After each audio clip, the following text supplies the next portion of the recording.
and it'll go red, and then you're speaking. Okay. And what that means is that the camera goes onto you. Okay. Okay.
Good morning, everybody, and I'd like to begin by welcoming everyone to this meeting of the Environment and Green Investment Committee at what's called New Shire Hall.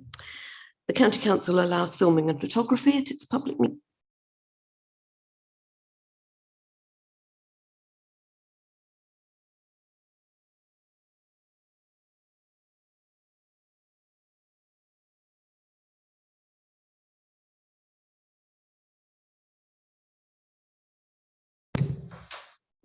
Is that better? For the moment, yes. Okay, back to the beginning. I'd like to begin by welcoming everyone to this meeting of the Environment and Green Investment Committee at New Shire Hall. The County Council allows filming and photography at its public meetings, so please feel free to take pictures and tweet during the meeting. Can I ask that everyone present turns their mobile phones to silent or vibrate while the meeting is taking place? Please be aware that this meeting is being live streamed and that a recording of the meeting will be available to view on the County Council's website. There is no fire alarm test scheduled for today, so if the alarm sounds, it's the real thing. Please leave by the nearest marked fire exit and assemble in the car park. I propose to waive the committee procedure rules limiting members' contributions to the debate. However, we have a lot of business to get through today, so I would ask all members, please, to keep their contributions concise. So apologies for absence and declarations of interest is the first item. Would the Democratic Services Officer please report any apologies for absence? No apologies, Chair. Thank you. And does any member wish to declare any disclosable pecuniary interest or non-statutory disclosable interest? No, thank you very much. Item 2 then is the minutes of our meeting of the 20th of January. And the action logs. So starting with the minutes, we're being asked to approve the minutes of the meeting of the 20th of January as an accurate record. If any committee member wants to raise a question on the accuracy of the minutes, then please can they do so now? Councillor Hathorn. So under the connectivity strategy, it's recorded a member advised that there was a new housing development in her division and some of the homes did not have connectivity. It was agreed that officers would follow up on this individual case. And I also asked the broader, I'd like it noted that the broader issue of the fact that lack of a connection to fibre is not just a rural issue, it can happen in quite urban locations as well. And so all these areas are considered within the strategy and are eligible for attention. Dawn, can you comment on whether that's eligible as a correction to the accuracy I can of add the minutes? something to the minutes, and I can also flag that up with Noelle. I'm sure she's aware, but I can flag that up with Noelle. Okay. Okay, thank you very much. With that comment, are the minutes accepted? Thank you. Then the next item is the action log, which was included in the published papers. Are there any questions on the action log, or can we take that as noted? Oh, yes, thank you, Dawn. Sorry, Chair, we've had a few updates since the agenda was published. The item 45, the first one on the carbon footprint report, Sarah Wilkinson's in the room at the moment, but I know she's preparing a lot of information on that to be circulated to members, which should hopefully be circulated in the next few weeks. Also on the items on the digital connectivity infrastructure, there's been some updates there. I'll just find the right spot on my paper. The first one, the public access Wi-Fi, I've got a link that I'll be circulating to members. And on the third one, the final item, Noelle advises that fact sheets are currently being developed to set out more details about the 5G upgrade plans, and member seminars will be arranged. The first one will be Cambridge City, South Cambs, and county council members in the Greater Cambridge divisions will be invited to discuss the issues in greater detail. Thank you very much indeed, Dawn. Members happy with that? Yep, okay. Thank you very much indeed. So we now then move on. We petitions and public questions is the next item, and we have received one public question, which we will consider under item 6 as it relates to that item. We've received a further late question on item 7, which has been circulated in paper form around the table. It's a set of questions, and I propose to use my discretion to take that, as I think it's important that we do so. So item 4 then, as we have no petitions, is the low carbon heating programme, and Sarah Wilkinson is in her place. So can I please ask Sarah, our energy manager, to present her report? Thank you, Sarah. Thank you. Good morning, everybody. As you may know, the low carbon heating programme is now in full flow, with projects already complete at several sites and more currently on site now. On the whole, the programme is going well. It's fair to say that there have been a few challenges though. Back in June 2020, a committee agreed to a set of criteria for projects to proceed under this programme, one of which was that individual projects valued over £500,000 would come back to committee for approval. We now have 2 projects on the list that look as if they're going to breach that £500,000 limit that were originally thought to be below it. And those are the projects at Scott House and Larkfield Resource Centre. Both of these are now most of the way through to completion. And at this point in the projects, we don't really have an option other than to continue, or not a sensible option. So I'm therefore bringing this paper to seek formal approval for the increased budget. I've updated the financial analysis for the overall portfolio to check that we are still within the other agreed criteria, and I'm confident that this is the case. The remaining projects on the programme are all under that 500k limit, and when all of these are complete, we will have made some significant inroads to reducing our Scope 1 carbon footprint. Thank you. Thank you very much indeed, Sarah. That's very concise. Do members have any questions for Sarah, please? Councillor Goldsack. Thank you, Chair. Thank you, Sarah. Whilst very supportive of what's going on, and I've been very supportive of this from early days, I do worry a little bit about the visibility of the projects appearing above 500k, and therefore we've got visibility of them. But collectively, if a percentage increase on all the projects was the same, I'm worried about the costs under 500k, because there's not a trigger for you to bring them back before us. Could we possibly have a report on the relative overspend of these? I don't want War and Peace, but just an update on the relative overspend of the entirety of this project. Do you see where I'm coming from? Because only those that are reaching the £500,000 threshold are coming. My point on this is it's about the project and programme management efficacy of what we're trying to do here. Thank you. I can tell you that across the whole portfolio, the overspend is about 8% at the moment. But take your point, thank you. Thank you very much. Any other questions for Sarah?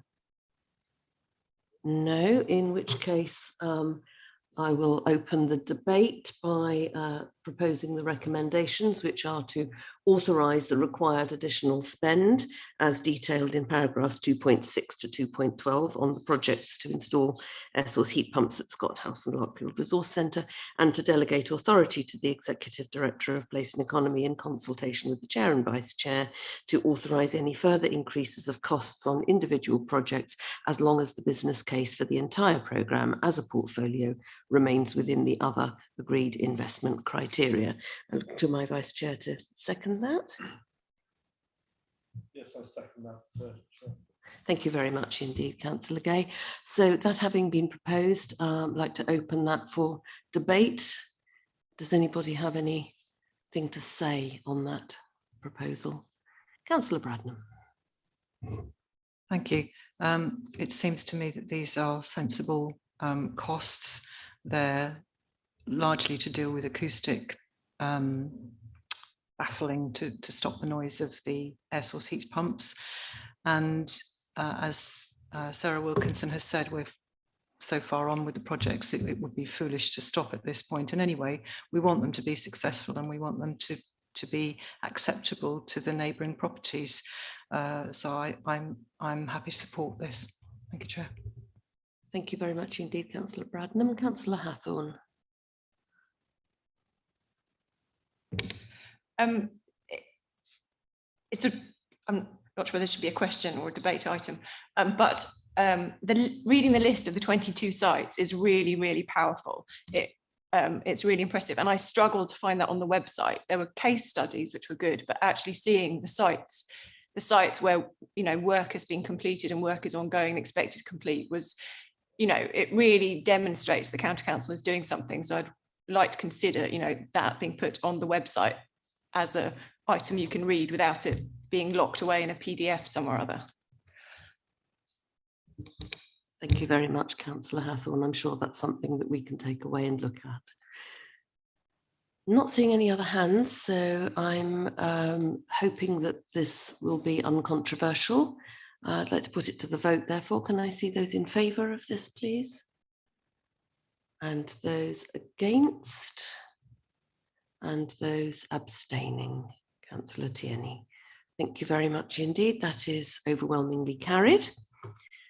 So thank you very much indeed, Sarah, for your report. Item 5 now is the development and construction of the private wire connecting North Angle Solar Farm and Swaffham Prior Community Heat Network. Would members please note that this item has a confidential appendix that has been forwarded to you separately. If you would like to discuss the detail of the confidential appendix, we will need to agree to exclude the press and public and move into confidential session. It would be good if we could discuss as much as we can in public session, and then if required, move into private session to discuss the confidential appendix. Can I just ask at this stage whether anybody is likely to want to go into the detail of the confidential appendix? I'm hoping, therefore, we can remain in public session, but of course I will not hold you to that if something crops up. So I'm going to ask Alexandra Muller, Senior Project Director for Climate Change and Energy Services, to introduce the report. I believe it's Alexandra's first time presenting to the committee, so a very warm welcome indeed, Alexandra, and do go ahead and present your report to us. Thank you. Thank you. So the project is for the construction of a private wire, which will enable us to connect our new solar farm at North Angle to both Burwell Local and Swaffham Prior Community Heat Network. This was one of 2 options put forward in March 2021. The second option was to have 2 connections, one at North Angle Solar Farm and one at Swaffham Prior Community Heat Network. It was agreed to proceed with the private wire option, as this was not only £2 million saving against the second option, but also allowed the additional benefit of being able to provide Swaffham Prior Community Heat Network with renewable energy at a wholesale price. At budget, a budget of £6 million was approved for the private wire, which was split across the North Angle Solar Farm and the Swaffham Prior Community Heat Network project. So that was 4.6 million for North Angle and 1.4 million from the Swaffham Prior budget. So as outlined in the paper, the costs for the private wire have increased due to numerous reasons, which are outlined in the paper. But the main one being the increase in costs, which we have seen across all capital projects. And we also have had project evolution since March 2021, which means that the scope has slightly changed. We're now in the process of finalising our design for the private wire, and as such have updated costs, which have increased the budget to 7.66 million, which is an increase of to 5.9 million to North Angle Solar Farm budget, and an increase to 1.8 million on the Swaffham Prior Community Heat Network. That we've outlined the risks in the paper, and obviously we've provided the confidential appendix for further information. Thank you. Thank you very much indeed, Alexandra. That's a very clear introduction to the report. Does anybody have any questions for Alexandra, please, on this report? Very clear, no questions. So thank you very much, Alexandra.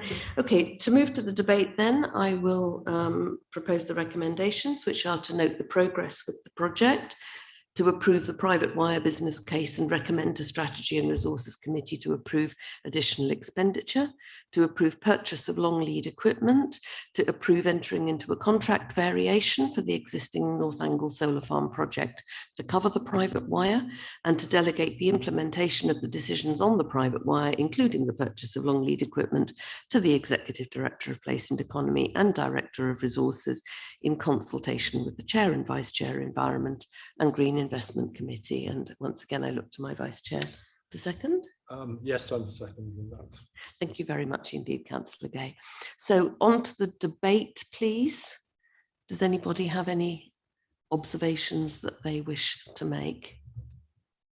Councillor Bradnam. Thank you. Those of us who visited Swaffham Prior some months ago will have seen how very entrepreneurial this is. We knew we've invested in something which is a groundbreaking project. We know that there are other people, we were told at the time that there are people from Europe watching this project, wanting to see its success and to use it as an exemplar for their own countries. And we know that this increase in costs is almost inevitable in the current global economic situation, but I don't think we should stop that from actually getting this going, not least because there are 102 residents in the village who have subscribed to the heat network.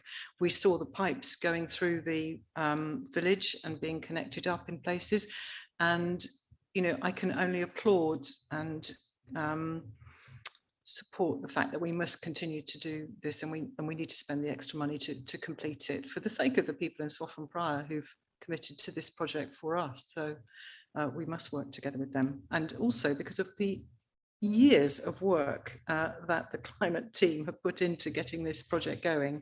Cheryl French and her team have worked so hard to make this be a success, so we must pursue this and make it work. Thank you.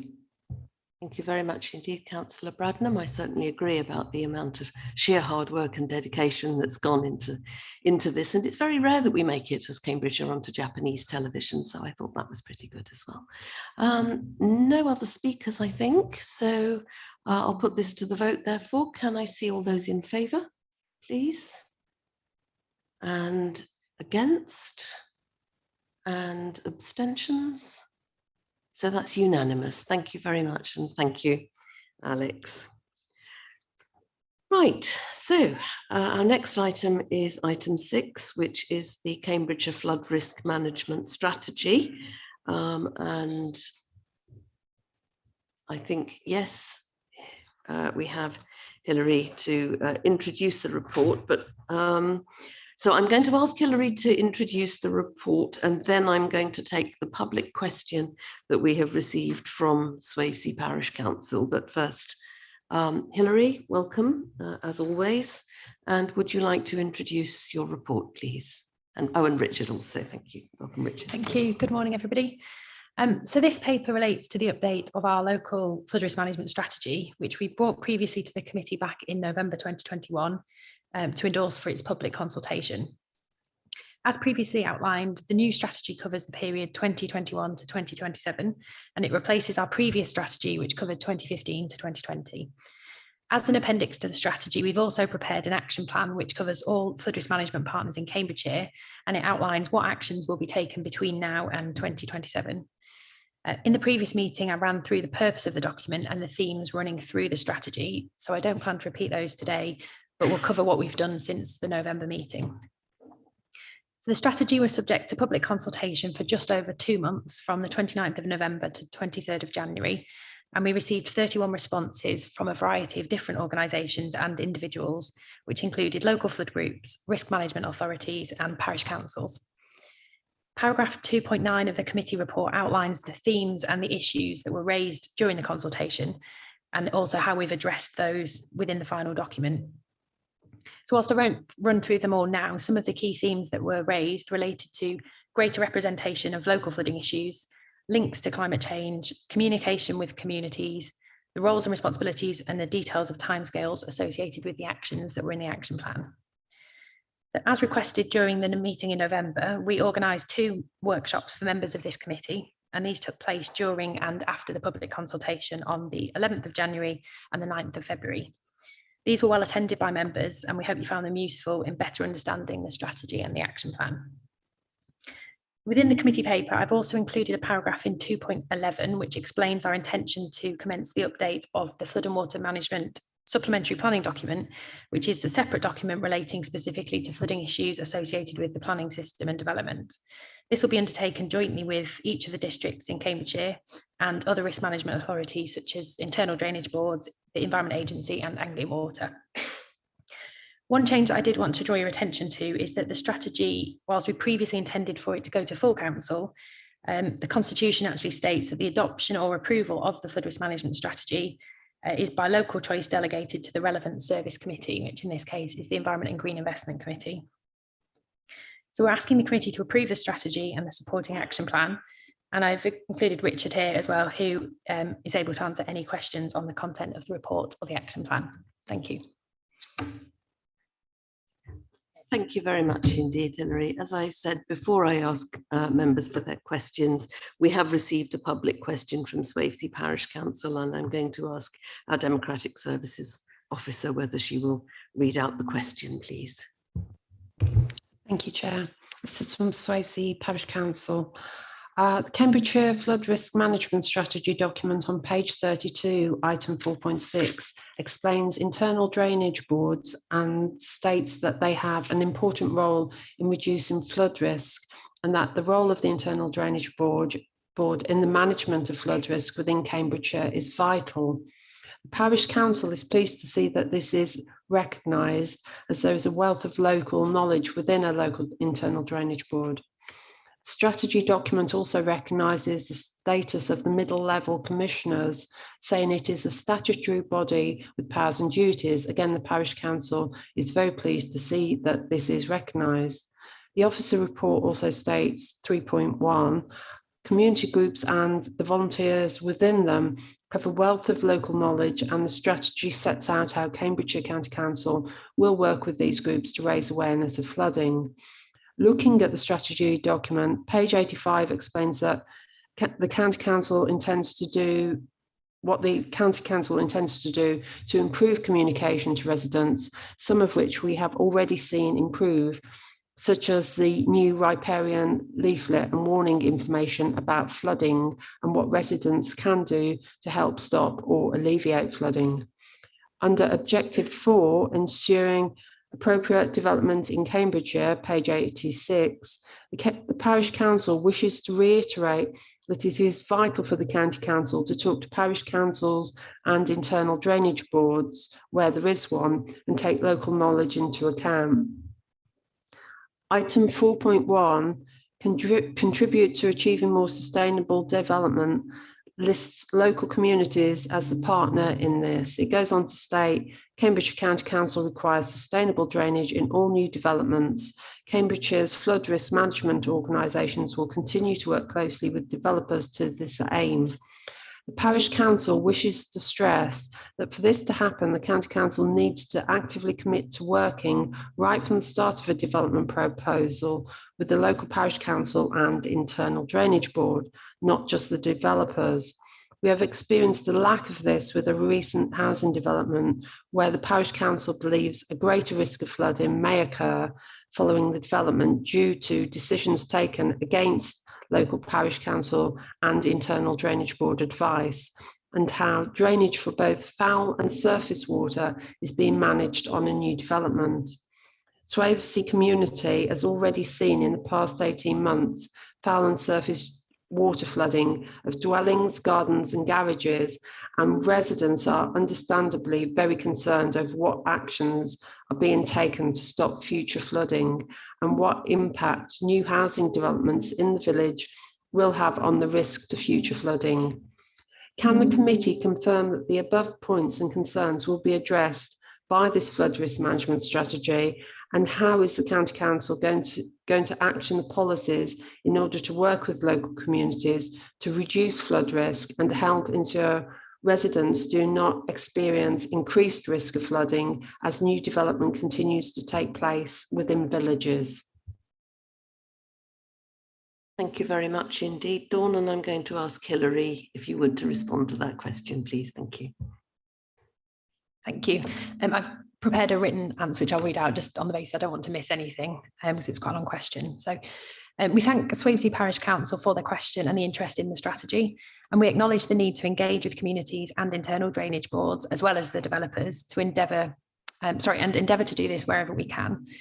Whilst we cannot require developers to engage in pre-application discussions, we do encourage them to engage with the lead local flood authority ahead of submitting a planning application. And we also provide advice and guidance on our website, which explains our requirements. When we review the flood and water supplementary planning document over the next year, we will look to reiterate the importance of pre-application advice, particularly in those areas with known flooding issues in Cambridgeshire, which will include Swavesey. Whilst the lead local flood authority must work within the boundaries of local and national policy and legislation, through our community flood action programme, we commit to working with communities and internal drainage boards to learn more about their areas from a flooding perspective, which we can then use to inform our responses as a statutory consultee to the planning system. Thank you very much indeed, Hilary. We've also received comments from Councillor Neil Goff as local member for Willingham and Cottenham on this item. So I'll read those out before we move to questions. Councillor Goff states, I warmly welcome the inclusion of the Cottenham Lode and surface water drainage in Cottenham in the action plan at 1.26a and 2.20a. As a board member of the Old West River IDB, I have become very aware of the impact of greater intensity in rainfall on the existing drainage infrastructure in the Cottenham area. In late December 2020, we experienced a significant overspill from the Cottenham Lode, and the IDB pumping infrastructure was under intense pressure to cope with unprecedented amounts of water coming into the IDB catchment. These important elements of the work plan are most welcome, and I thank the officers for recognising these risks and the need to address them. So with that, do members have any questions for Hilary, please? Councillor Bradnam. I just wanted to check that there is an undertaking to work with parish councils and IDBs as development applications come forward, to engage with them at early stage. If they, I'll let you answer that. Yes, so we are happy to engage with parish councils through a planning application, particularly if they have concerns. One thing that we would ask is for parish councils to let us know, as well as the local planning authority, that they've got the concerns. I know in some cases they do, but just to kind of reinforce that we make sure we know that they have got concerns, because we don't always see everything on the local planning authority website. If they engage with us, and if we know areas have significant risk or that there are concerns, then we're happy to liaise with the parish council. I think the concern is, if I may, through you, Chair, I think the concern is that at the point of the application, there's very little time for useful engagement and expression of concerns and obtaining of information. So in this particular case, which is an application I'm aware of, there would have been there's been years of engagement about this area, and so I'm sort of hoping that the lead local flood authority would have been involved at a very early stage when the outline was being put through, prior to the reserve matters. Leaving it to the point at which the application for the reserve matters comes through is too late in the day, but I cannot believe that there was not discussion before that. So just want to be reassured that people are picking things up early on. Thank you. Okay, thank you very much indeed. Emma Fitch wanted to come in on that, I think. Yeah, just to add that certainly the lead local flood authority are involved at an early stage, but we cannot make developers come forward at pre-application stage. And some of those pre-application discussions are confidential. So I just want to manage expectations and say that as part of any response which is requested on a confidential basis, certainly the lead local authority will strongly recommend that they start to talk to the internal drainage boards and also the parish councils and look at the separate legislation, but we can't necessarily disclose information at that early stage. So it's just really about managing the information, but I can assure you that we will be strongly encouraging it where they do come into us. Thank you. Thank you very much indeed. Councillor Gardner, I think, was next. Thank you very much, Chair. Yes, it was with regard to riparian rights. Are we going to be advising the local planning authorities with regard to riparian rights? Because I know it came up at the last committee meeting where we were concerned that new developers were perhaps developing properties, and they would have, at the end of the development, you could have, say, 100 houses on a drain that have each got their own riparian rights, and they wouldn't necessarily know about that. How are we going to make sure in future that we can get, say, one riparian owner or that length of ditch to make it that much easier to maintain? So since the last committee meeting, we have received an application similar to that, where they're proposing to create several riparian owners, and we've actually objected on those grounds and requested that a maintenance strip either side is held, which will be one continuous landowner, which would either be the management company or somebody else, but it would be one single landowner rather than lots of several ones. Thank you. And that happens to be in my division, so I was particularly pleased to see that as a test case. Thank you very much. Councillor Mills is next. If I may, Chair, this is not necessarily a question, because I just wanted to refer to the correspondence. So I declare an interest in... If it's not a question, can I ask you to reserve it to the debate? This is I'll take your guidance. Thank you. This is questions at the moment. So Councillor Goldsack. Thank you, Chair. Following on from Councillor Bragnam's point, planning applications and parish councils is often the age-old battle of perception against reality. And whilst we want to support the parish councils, my questions to you is, from what you've just said, how will parish councils know? What's the communication process to allow parish councils to come to you when they receive early notification of, might not be through pre-app, as Emma said, not everybody has to go through pre-app. So how will they know, and how do they know from a communication point of view that they can come and ask you? Because regretfully, not everybody sits at home and watches this debate. So we've got through the Community Flood Action Programme, we've got a lot greater engagement now with flood action groups, but a lot of them stem from parish councils as well. So through communication with them, we can make them aware, the ones that we've got communication with, that they are able to contact us. I'm not sure, unless we write to every parish council to advise them. Thank you. I think that's exactly what we should do. I think that you've done a tremendous job here, a really good job, and I think we should tell the parish councils that we are now able to arm them a little bit in this area. And I go back to what it says. Often we're dealing with, the perception is that field always floods.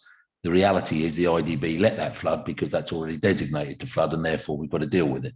Do you know what I mean? So it's about that. It's about dealing with those. But we cannot rely on word of mouth, and some people. We've mentioned Swavesey and Cottenham, who have obviously got their own problems in terms of flooding. They will be on top of this, but other people are affected and probably won't know this. So I would suggest we do write to them. Okay, thank you very much, Councillor Goldsack. Councillor Bradnam, you had another question. Thank you, Chair. This has to do with timing and actually how planning applications come forward, doesn't it? Because if you think about it, the case in question is a very large development which has come forward in phases.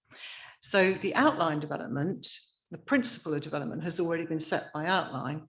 And of course, none of so the residents are aware there's a whacking great development happening somewhere near them, and they probably even know, the outline and the location. But the drainage issues, the foul water, the surface water, and the groundwater issues do not come to the fore until the reserved matter application comes before a planning committee. And so they don't know the nature of what the developer is planning to put in. And they are not. So your question to Hillary is... Sorry, yes, I too am straying into matters of debate. I do apologise. So the question is, how can we ensure that the people in the local area have enough information available to them at the pertinent time? Or are we going to simply just wait until the reserved matters application comes forward, which is when we know what the developer's proposing? it's the crucial point of when this information comes through, isn't it? So the information we receive at an outline application stage, so at, I suppose, the earliest planning stage that is in the public domain, that's the same level of information that we would have, that parish councils would have. And at that stage, we would need to be satisfied that there is a viable option for drainage. And so while we might not have the details of exactly what features are going to be where, they have to be able to demonstrate that they can hold enough water back on the site in the right locations. But it is very kind of high level at that stage. But that would be the same sort of information, I suppose, that the parish council would have at that stage. Okay, thank you very much indeed. Councillor Corney. Yeah, thank you. So it's all kind of linked really, and certainly following on from Councillor Gardner's question, which I think the response from that's brilliant about the application that you've sits in your division. The question I've got, I guess, as well, sort of from that is, that's on a riparian dike. Not all, obviously, dikes and ditches are riparian. I know from wearing another planning sort of committee. We've raised questions several times now about pre-commencement conditions and things. Sort of cleaning ditches out. The response to get more often than not is it's not in our gift to do this. Whereas would that could that fall within our gift at this committee or at this level to ensure that's a pre-start condition or certainly a planning condition that then the local planning authority can then use it under their enforcement umbrella as such. They're saying at the moment they don't have that gift, but is that a gift we can give them, I guess? So there's one development site I'm aware of where there was a condition put in by the planning authority to have a certain stretch of watercourses cleared out beforehand, before the development commenced. But I think it falls between probably two different bits of legislation, which is where it's awkward, because there's the planning legislation, then we've got the Land Drainage Act. If we were aware that a ditch was blocked or it was causing a problem and that was owned by a developer, under separate legislation, we can engage with that developer and require them to clear it out. But I think, it is difficult to match the two because they are two kind of separate pieces of legislation. Indeed, it was ever complicated. Are there any more questions for Hilary? In which case, to move to the debate, the recommendation is to approve the Cambridgeshire Flood Risk Management Strategy and Supporting Action Plan. And once again, I ask my Vice Chair to second. Yes, I'm happy to second. Thank you very much indeed, Councillor Gay. So does anybody wish to speak? And Councillor Milnes. Thank you.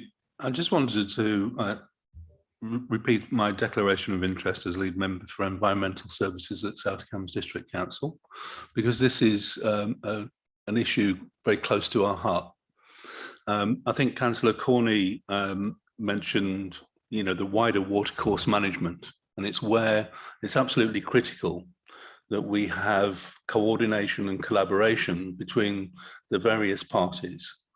We've already talked about the internal drainage boards, ourselves as County Council as lead flood management, with responsibility for flood management.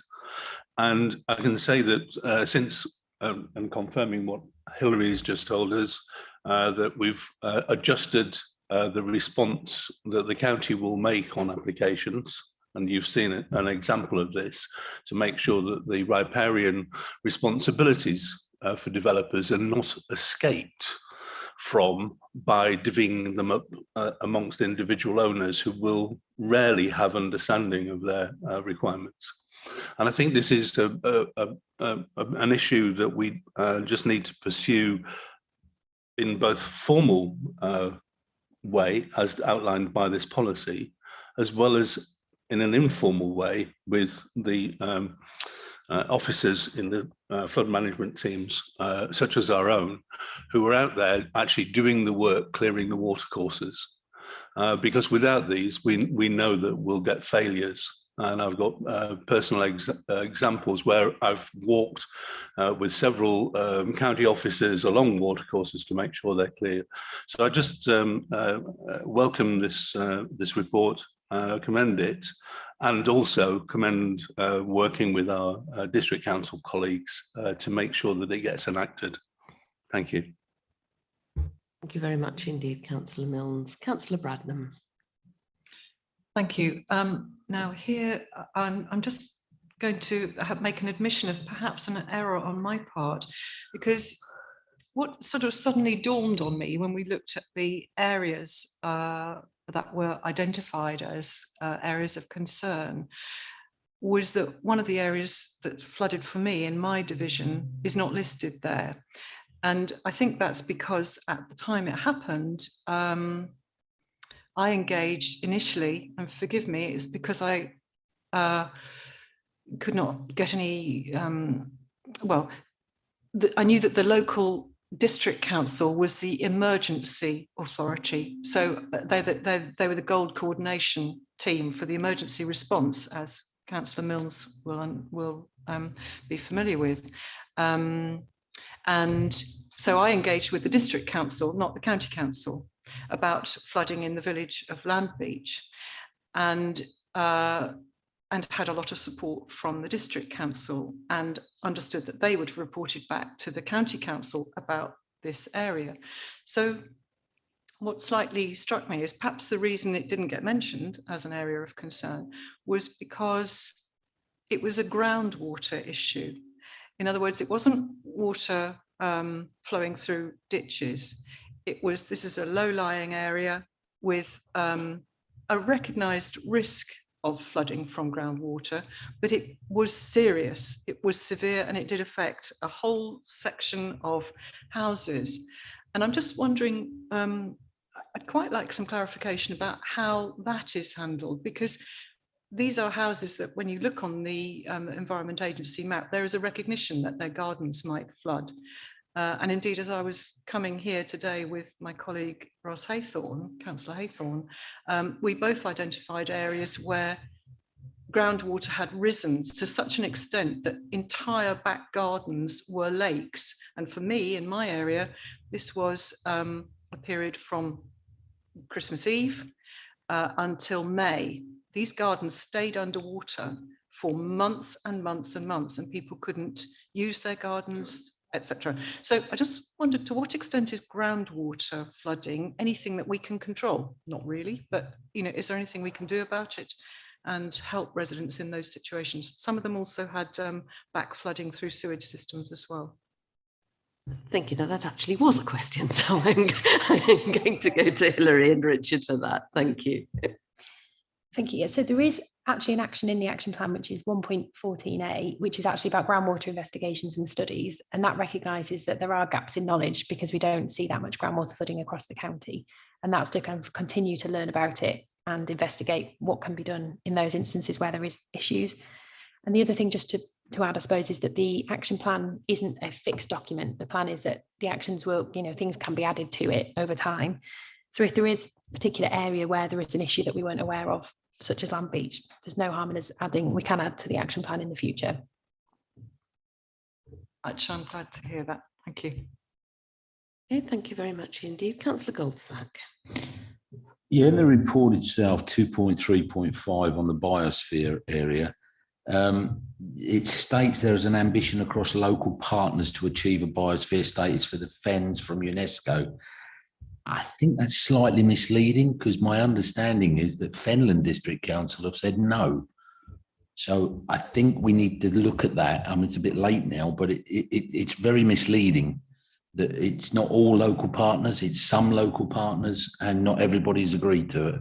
It's the bit that's in blue under the Fens Biosphere. Correct me if I'm wrong, but my information is that Fenland, I'm not a Fenland member, not nothing to do with Fenland, but I understand they've already voted against it. I think that's correct. And I don't think that was meant to imply that it was all local partners, but certainly. Well, it certainly does, doesn't it? There is an ambition across local partners. I think it does. Yeah, well, I think it's a matter of interpretation, but I do acknowledge that that project is currently being further considered, I think is where that is at the moment.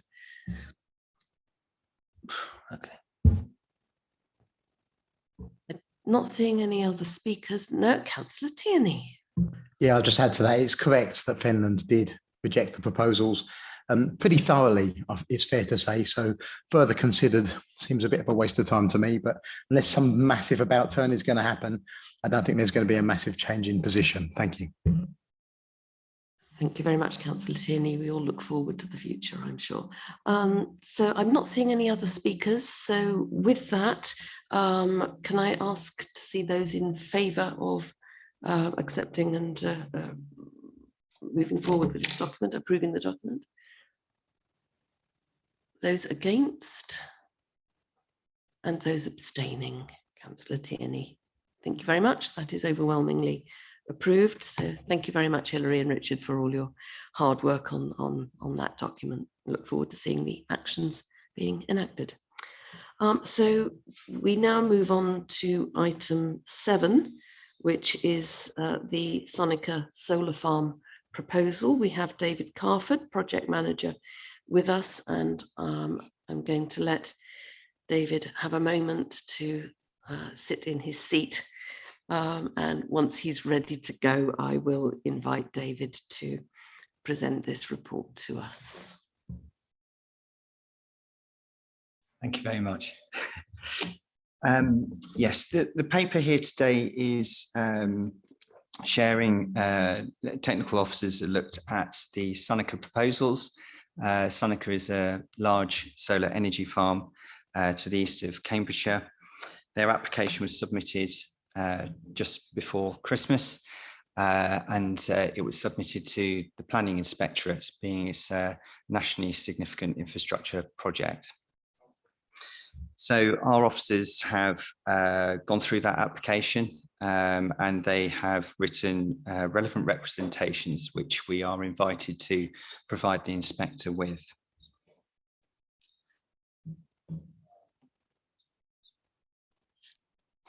Should say at this stage, with the development consent order that's being sought and the process that's happening, it's not just local authorities that are invited to make relevant representations. It's open to any individuals or organisations as well. But as a host authority, then obviously we have a particular knowledge base and local knowledge to feed into that.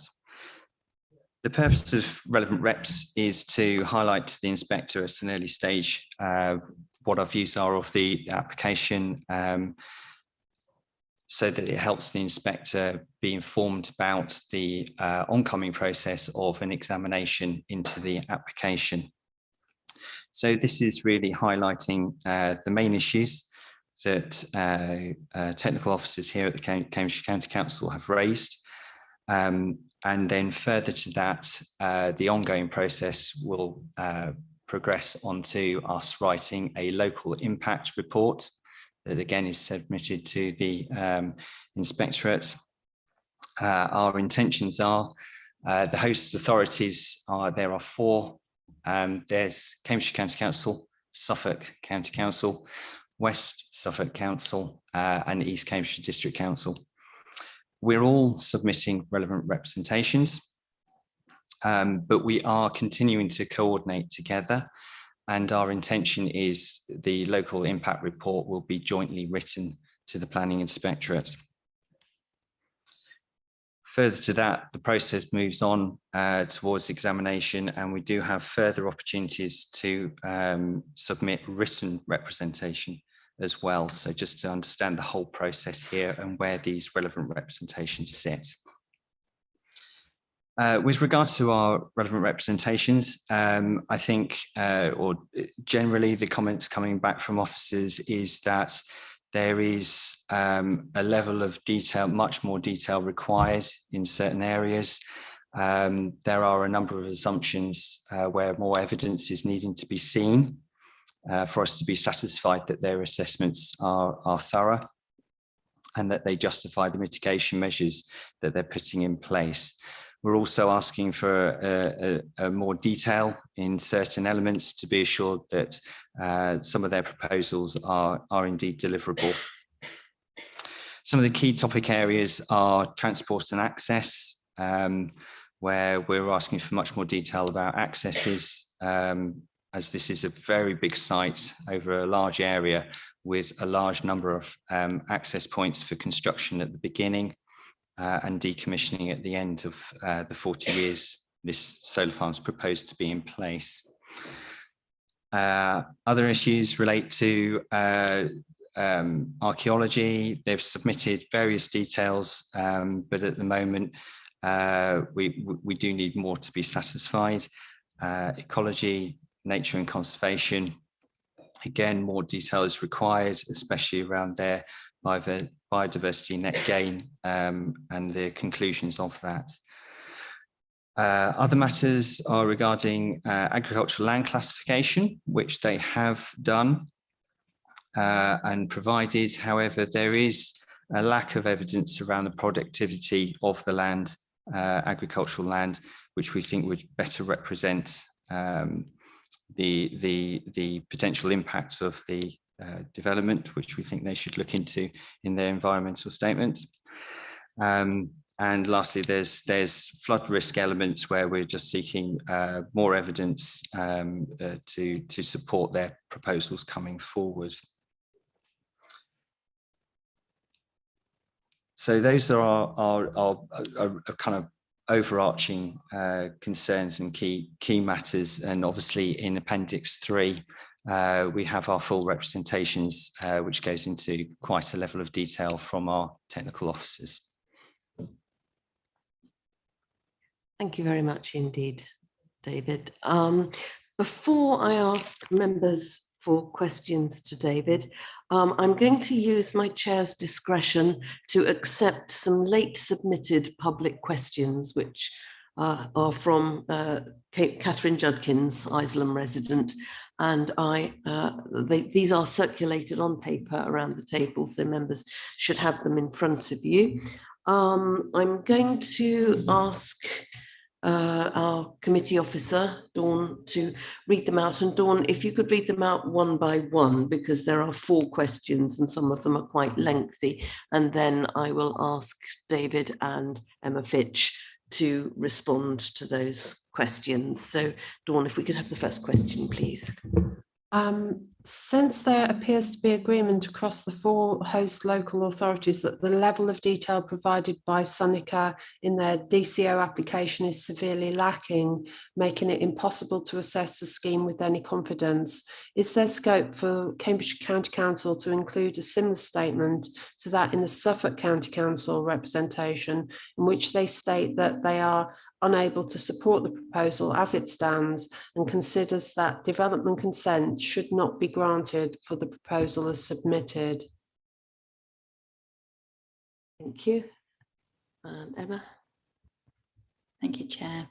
So just to start, to say that the submission has been drafted as a technical officer response. So we've been clear to establish what information is required to aid in the decision-making process for the planning inspectorate under the relevant representations process, rather than move to a planning balance position of what we could and couldn't support, which to a degree will fall to the statement of common ground. And as we're not the determining authority, that is not actually our role.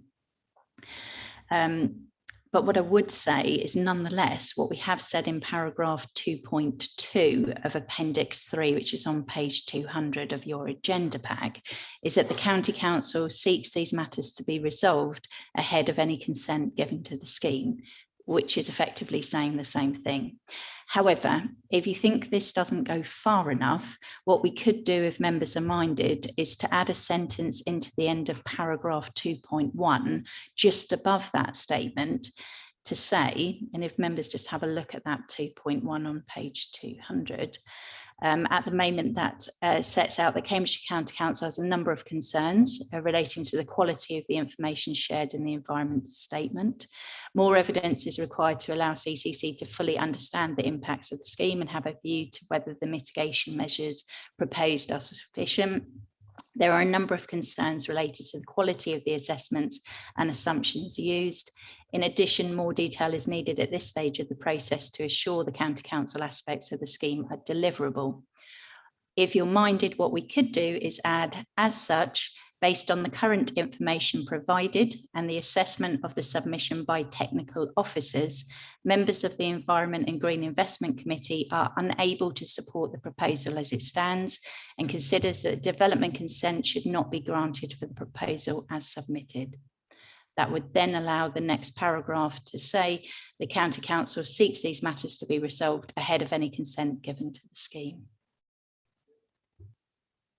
Thank you very much indeed, Emma. I'm conscious procedurally that I'm not sure I want everybody to be stacking up all of these responses and considering them later in the debate, because I think that could get very messy. So I think what I will do, where it is being suggested to us that we might wish to add things to the relevant representations, that I seek an indication now as to whether that's likely to be contentious as we go through these questions, and then we can gather them all up at the end rather than having to remember everything that was said in answer to each of the 4 questions.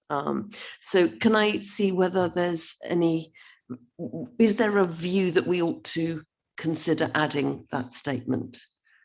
Can I see those in favour of that? Councillor Bradnam, I think you wanted to speak. Yes, thank you. Thank you, Chair. And it's really to support what Emma Fitch has said, because we're very diplomatic, aren't we? And it just brings into question the agricultural land classification. And I'll just read, it says, I just wanted to support the fact that we're doing this because... Councillor Bradnam, can I be clear from the Chair? I didn't want to have a lengthy debate on each of these. I wanted an initial indication. If it's contentious, then we can have the debate later on and people can save their points to later on. In short, what I was going to say was, I would agree. Thank you very much. That if there's a concern about the classification of the land in this area, my experience says that it's... Yeah, thank you very much. So that's a support. Can I see an indication of those who are feeling that we ought to add those words? Anybody who thinks we should not add those words? Anybody who doesn't particularly have a view one way or the other? Councillor Tierney, thank you. Right, okay, so there's an indication that we're likely to want to add those words, so we'll come back to that later on. Second question then, Dawn, if you'd be so kind. The lack of detail on battery compounds is of particular concern. It is appreciated that Suffolk Fire and Rescue Service appears to have taken a lead role on the battery energy storage system commentary, but without knowing sufficient details about the battery energy storage system, even in draft form, such as the technology type, the approximate number of cabins, possible layout of the huge 77 acres of battery energy storage system compounds, it is impossible to draft any meaningful outline battery fire safety management plan. Local residents are quite rightly concerned at the well-known fire hazards presented by battery energy storage systems, which at present are inadequately regulated. Without further detail, it is impossible to make any judgment as to the safety measures that may be needed, which is of paramount importance given the very close proximity of the proposed battery energy storage system compounds to people's homes. Could the County Council include this concern at the lack of detail provided about the battery energy storage systems in its representation? Very much indeed. Dawn, Emma? Thank you, Chair.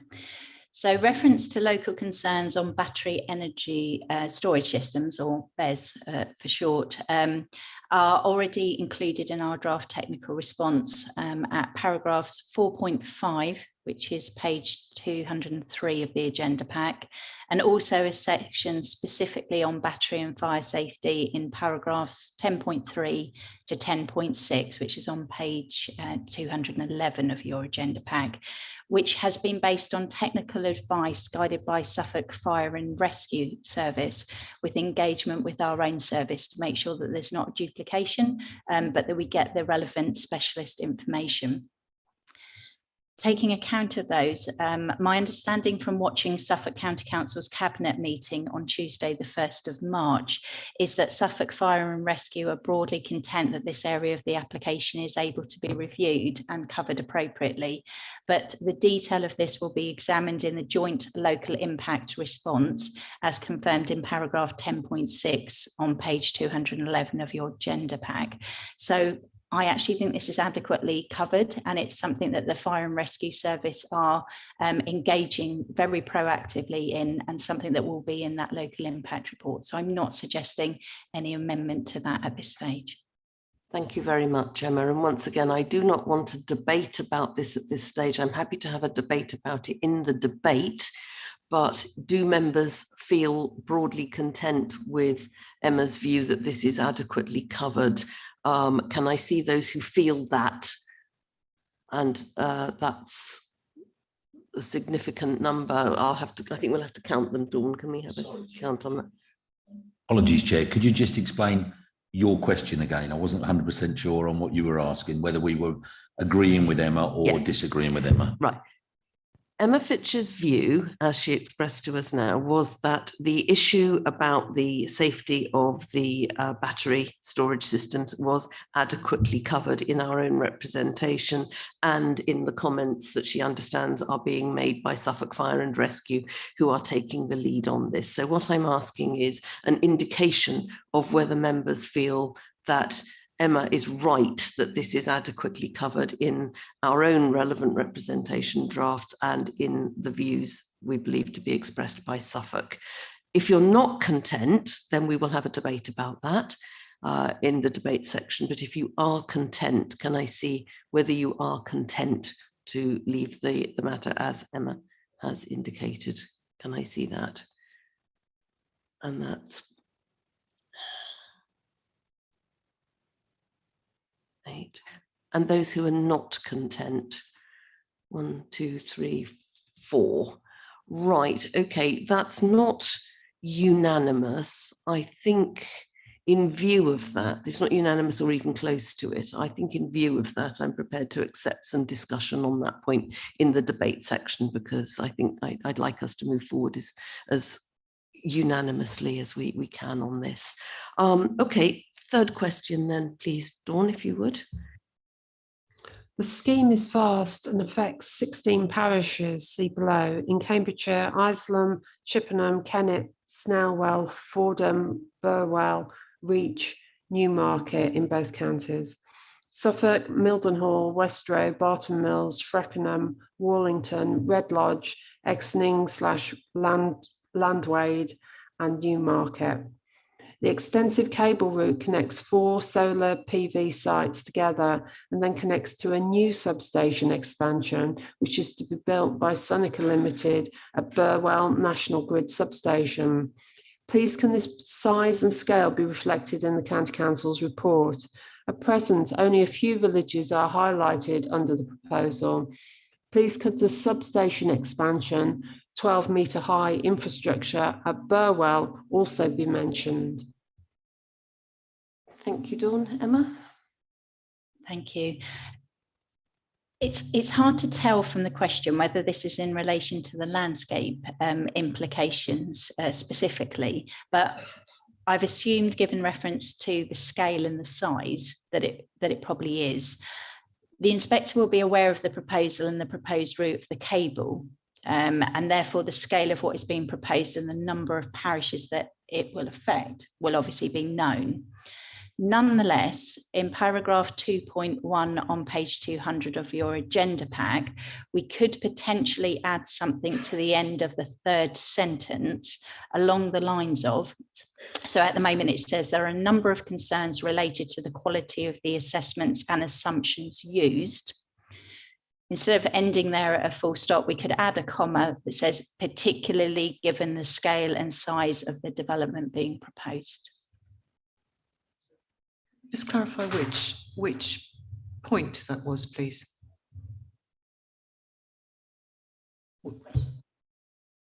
Sorry, which numbered point in your concern on page, sorry, I'm trying to find it on page 200 and I can't. Sorry, so paragraph 2.1 on page 200. Yeah.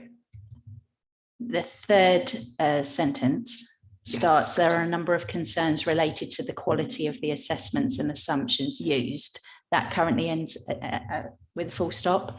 I'm proposing that what we could do, if members are minded, is to add a comma and say, particularly given the scale and size of the development being proposed, because obviously the inspector has all of the detail of exactly what's in there. So what I'm proposing is that the scale and the size goes into that general concerns, which then picks up the issue about how vast it is as well.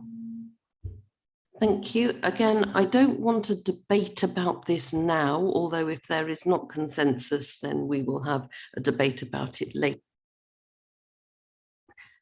Do people feel that what Emma has suggested adequately covers that, or do you want to go to debate going further than that? Can I see those who are broadly content? Councillor Bradnam, is it a point of order? I wanted to suggest an alternative. So let's do that in the debate, okay, Councillor Bradnam, thank you.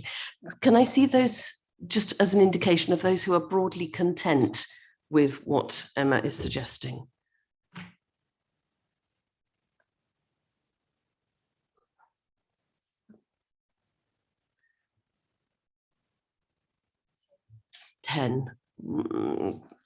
Right, okay, again, I think that's, can I see those against?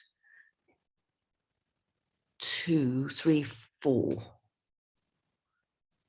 Again, I think that's worthy of a little further debate. So we'll do that under the debate then. And the fourth question, Dawn, if I may.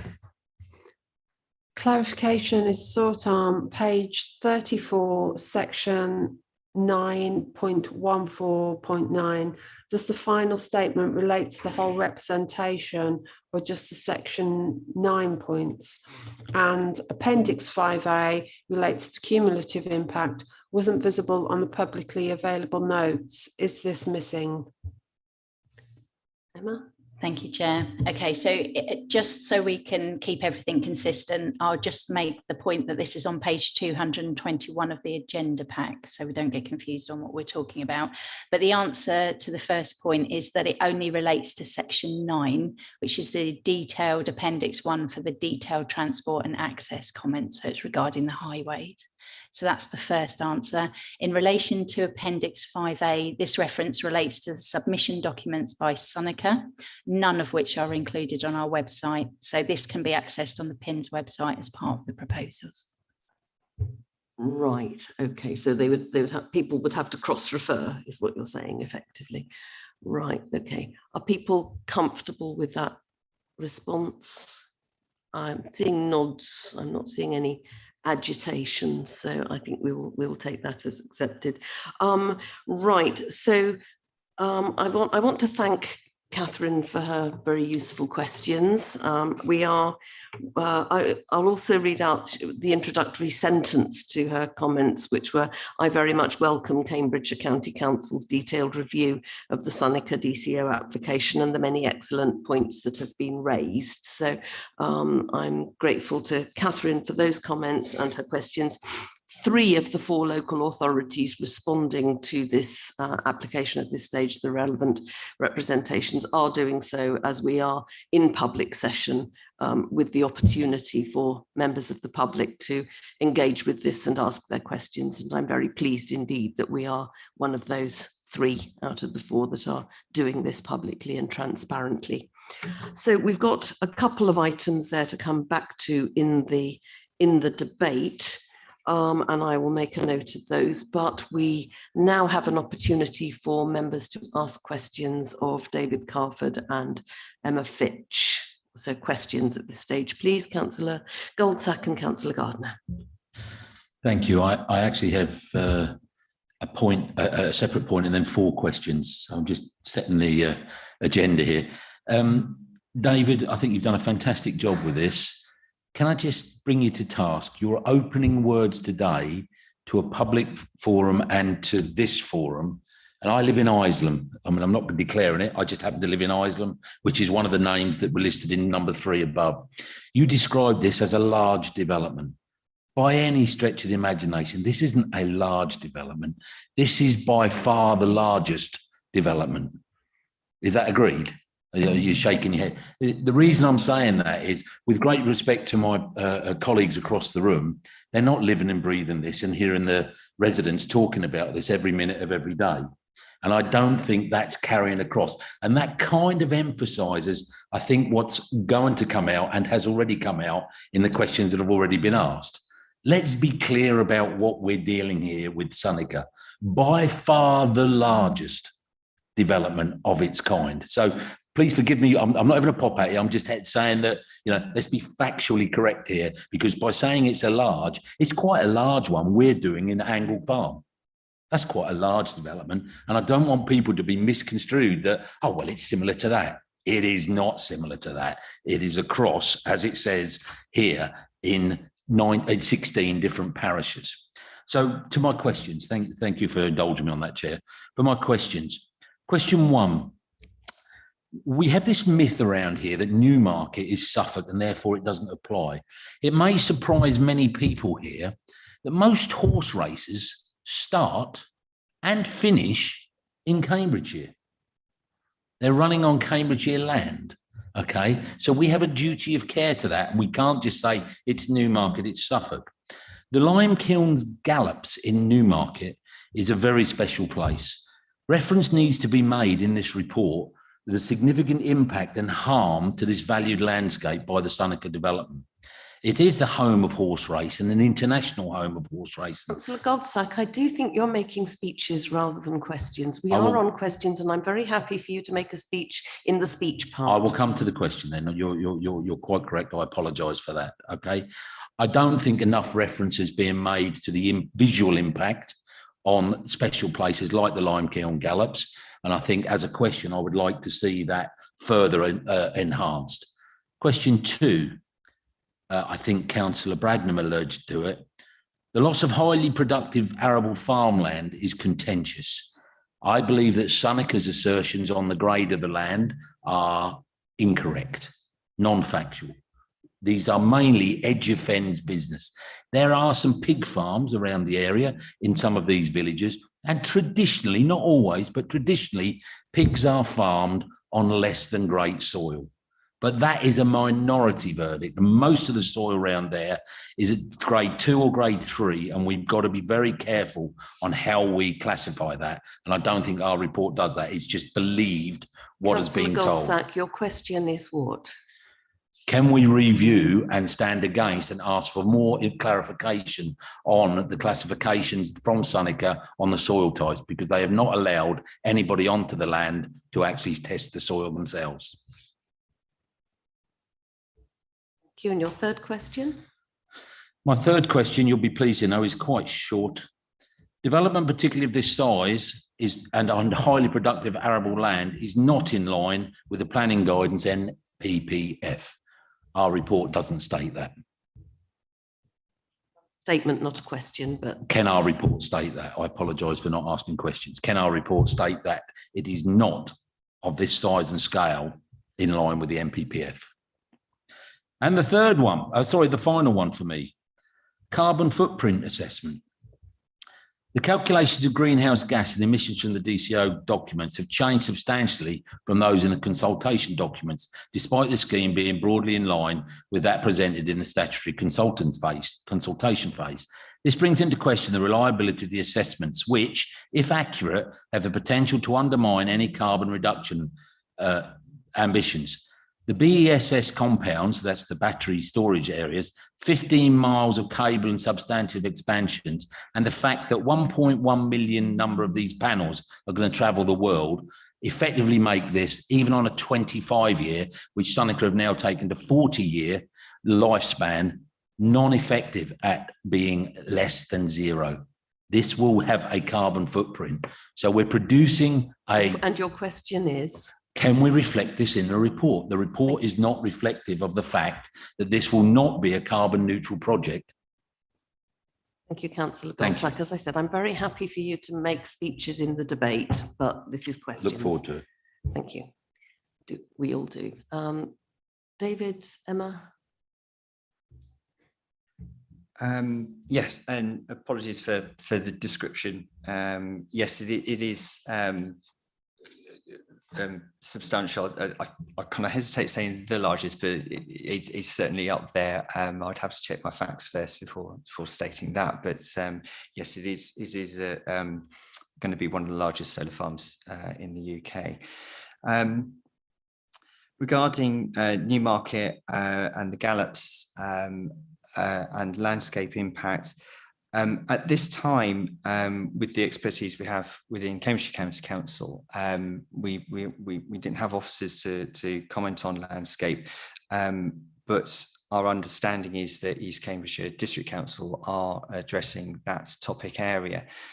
So we continue to work in partnership, obviously, with our other host authorities, including East Cambs District Council, to try and cover all the topics collectively and include that in our joint local impact report. With regard to the arable land classification, our consultation response over a year ago now did ask for more evidence of the agricultural land classification, which is a recognised process to assess soil. In the application, the evidence was provided. They have done surveys and they've provided that within their appendices.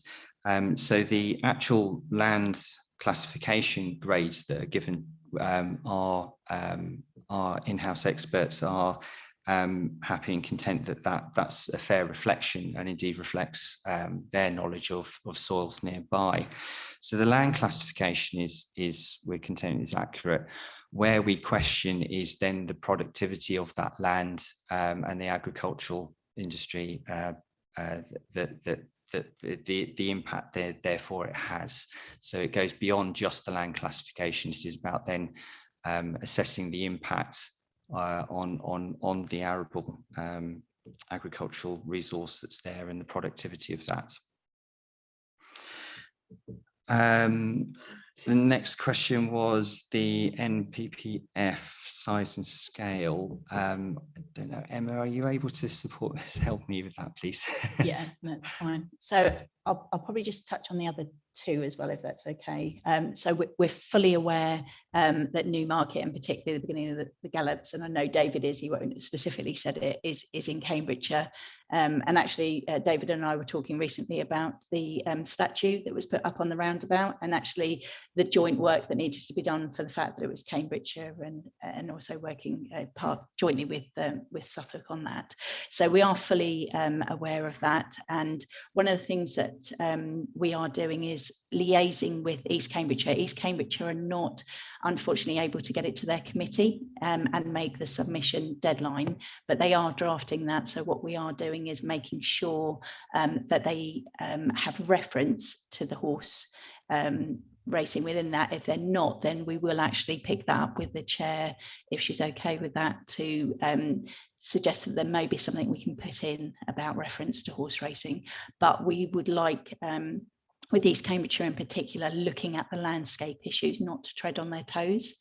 But what I would say is we're at the relevant representation stage, and the purpose of that is not to go into minute detail, but to highlight to the inspector what we agree and what we don't agree on. So what I'm effectively making sure is that we have all the relevant chapters, if you like, that create that hook, that allows us to have the hook ready in for the local impact report.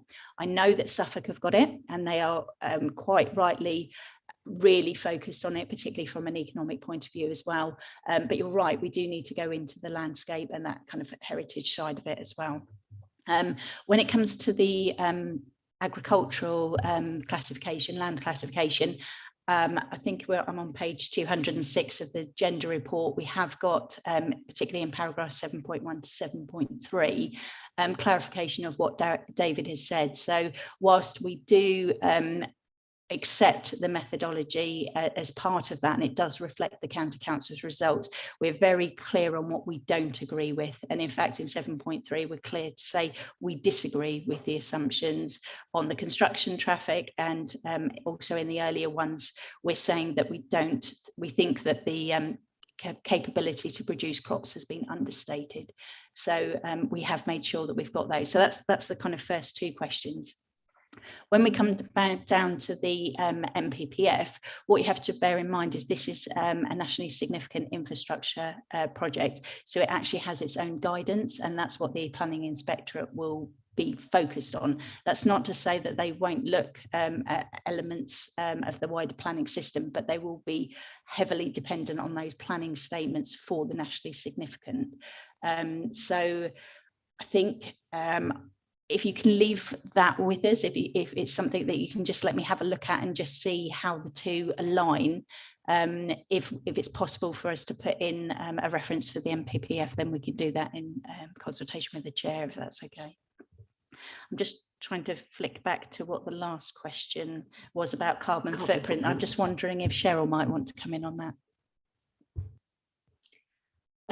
Okay, so I haven't looked at the carbon footprint report, if there is one on Seneca, but you make some really good points, Mark. So the embodied carbon, which is the carbon which is around construction of the solar panels and the transportation here, is obviously emissions that happen in other countries, and then we effectively import their goods. The operational carbon, which is how you're going to be, let's say, offsetting the electricity carbon, because you could have produced the electricity from gas or oil, is what we call the territorial carbon. So you've got two types of carbon that we look at: consumption target, embodied, and territorial, which is the operations. So on the operations side, it will offset carbon. And I'm imagining that in this project that's what they are reporting on. But I think strategically, we do need to get to the point on all planning applications and also within the County Council about how we are reporting on embodied carbon, which is the consumption carbon, the carbon that makes goods and services. Because if we don't, we're actually not delivering the whole picture. So I think it's a good point. Question, yes. Well, the question is then, can you go back and look at pages 9 and 10 of the council's figures, because you're using figures that have been supplied by Seneca. Okay.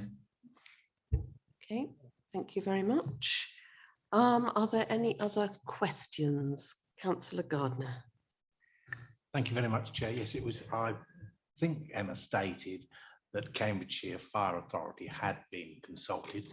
Can you just let us know whether they had any fears with regard to the particular development or anything that they were concerned about, or whether that's all been covered by Suffolk Fire Authority? Thank you. So if I start, I'm sure David will interject if he needs to, but effectively what was agreed really early on was, rather than Suffolk Fire and Rescue looking at it and then Cambridgeshire also looking at it, and then a bit like what we're having to do as authorities, make sure that we're in line or we understand where we don't necessarily agree. What they've done is Suffolk have taken the lead, but that's not to say that Cambridgeshire Fire and Rescue hasn't been engaged. They have. It was through their discussions that they actually suggested that Suffolk do take the lead on this. And certainly from watching the cabinet meeting on Tuesday at the Suffolk, they were really, really clear on the engagement and the role that had been done by Suffolk and their guidance. And my understanding is that Cambridgeshire are in support of what's been said. But again, if David wants to come in, I'm sure he will. Yeah, just to reiterate and say that at a very early stage in pre-application talks with Seneca, Suffolk Fire and Rescue took the lead, and yes, very grateful for their input. And there's been a level of discussions both at pre-application stage, now the application's in, and obviously I think it's mentioned in the report, but Seneca did provide within the application more details as in line with what we asked for in the consultation, or what Suffolk Fire and Rescue asked for in the consultation. Thank you very much. Question from Councillor Milnes. Actually, just continue on that, because my reservations about Emma's earlier response was only because of a lack of information to this committee about Suffolk Fire's response for battery fires particularly, I think, which was a concern expressed in the question, the written question from that we considered earlier. So we know that lithium-ion batteries are catching on fire on a frequent basis. There are some issues over how the contaminants released from that might get into both the atmosphere and into the groundwater, for example. So I'm just wondering, my question, I guess, over this is, are we comfortable with just defaulting to Suffolk Fire Authority's response, or do we want to see some detail of that brought into our own response, so that we can be seen to have been actively considering that issue? Is that a reasonable request? Emma, is that a reasonable request? Okay, so I still think that there is enough in what we've already drafted. Now that you know that Cambridgeshire Fire and Rescue have been involved in that consultation process and are fully aware of what Suffolk has said. So a bit like when we're speaking as councils, if there's anything that we disagree on, it's almost like where your statement of common ground is. You understand where you're all on the same page. What they're basically saying is that as detail comes in on those particular elements of the scheme, they are minded to say, and you know, they're not saying that there isn't going to be a fire. What they're saying is they're satisfied with what they've got, and there will be, through the written reps and the local impact report, the ability to make sure they have absolutely everything, and before a decision is made, they will make sure that everything is in place for that. In terms of our response, in paragraph 4.5 on page 203 of the agenda pack, we have actually covered the concern about watercourses and the hydrology. So it says the council is concerned that the impact of battery energy storage system, fire safety measures on watercourses and hydrologically linked wildlife in particular, and they kind of, it references that, has not been adequately assessed. So again, we're back to, this is not going into the minute detail, but making sure that we're saying to the inspector that hasn't been adequately addressed. So that's already in there from that element in there. And then we're also saying there's concern raised over the safety in the event of a fire.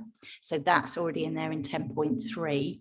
And then although Suffolk Fire and Rescue have been the one leading the proposals, this included comments in the host authority's joint consultation response regarding the risk characteristics. So all of that's in there for the inspectorate to see, and that's creating what I'll call the hook for us to go into on the local impact report. So I don't want anyone to think that this isn't something serious, and it's not something that we are looking at.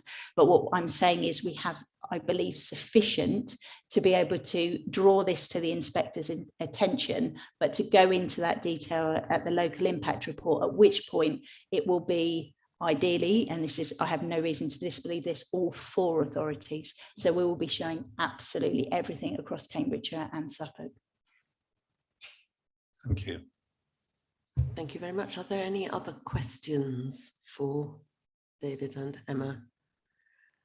Right, okay, thank you. At this point then, I'm going to move to the debate, and I'm going to move the recommendations, which are to endorse the draft relevant representations in Appendix 3 of the report for submission to the Planning Inspectorate, and to delegate to the Executive Director, Place and Economy, in consultation with the Chair and Vice Chair of the Committee, the authority to make minor changes to the relevant representations. Now, before I open this for debate, seconded. Yes, and I'm seconding. Thank you very much, Councillor Gay. Before I open this for debate, I just want to make a few points. The first one is to remind members that we decided we wanted to have a bit of a discussion about the issue of the safety of the battery storage, and we also wanted to have a discussion about how we represented the size and scale of this application in our relevant representations. Those were the two suggestions from Emma that we wanted to discuss in response to Catherine Judkin's questions. So to remind you that those both are on the table. The second thing I wanted to... Sorry, point of order. Did we not also refer to the classification of land, and not the classification, but the productivity? Because I raised that and you said... I'm not aware that that was a response to that was in Catherine Judkin's questions. Okay, so yeah. So are you saying we discuss these and then other things that we want to bring up in debate? Yes, I'm saying we can have a debate on all those matters, but I wanted to remind members and me that we needed to pick up those 2 points from Catherine Judkin's questions and responses, but those aren't the only things to debate. Clearly, okay. They're not. Sorry, Chair, the other thing I wanted to ask was, please, would somebody could Dawn Cave perhaps close the blind, because we're about to be blinded by the sunshine. Thank you. Okay, thank you very much in that. The second thing I wanted to say was to pick up on a couple of points in what Emma Fitch said. The first thing is that we are working with partners on this, and those partners each have their own areas of expertise and are using their areas of expertise to respond in their own way to the areas in which they can best make a contribution. What I've tried to do in discussion with officers is ensure that where it's appropriate, we've actually flagged up the issues that other partners are dealing with, so that this does look joined up across the piece, and that we can refer to the fact that Suffolk Fire and Rescue is dealing with the battery storage, and refer to the fact that East Cambs, we believe, although they're not doing this publicly, are dealing with the landscape and the cultural heritage of the equine industry and so on. So I've tried to work with officers to ensure that as far as possible we are flagging up the work of our partners, but not duplicating and repeating what they're doing within our own document, but alluding to it so that it's clear that everybody's working together.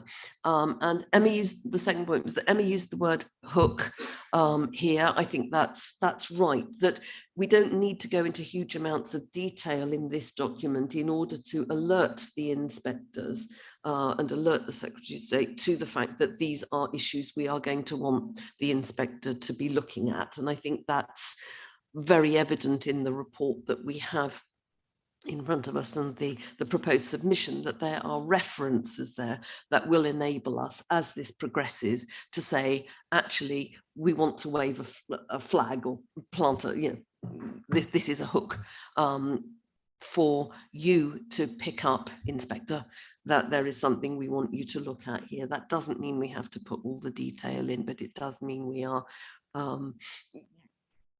doing whatever we do with hooks, or planting flags in the ground, or waving them around, or whatever it is that we do, whatever metaphor we want to use, to show that we are alerting the inspector to the issues that we want to raise. So that was my slightly less than articulate attempt to indicate what we were aiming to do in the relevant representations here from our officers. So we've got some issues there that we want to talk about, that you've said you want to talk about here, as well as others that we may hear from you that we haven't so far covered. So I'm opening it up for comments. Councillor Coots.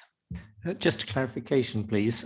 We agreed not to, we wouldn't need a debate on point 1 of Catherine Judkin's matters. Does that mean we've agreed the statement that Emma wanted to add to our papers? I thought it did. Are we comfortable to add that statement? Yeah, okay, yes. Chair, point of order, please. Please do.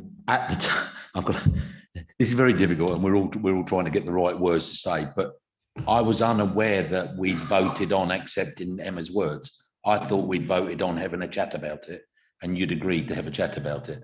That's what I thought, not that we had agreed to Emma's words, because my personal opinion is they didn't go far enough, and that's what I wanted to debate.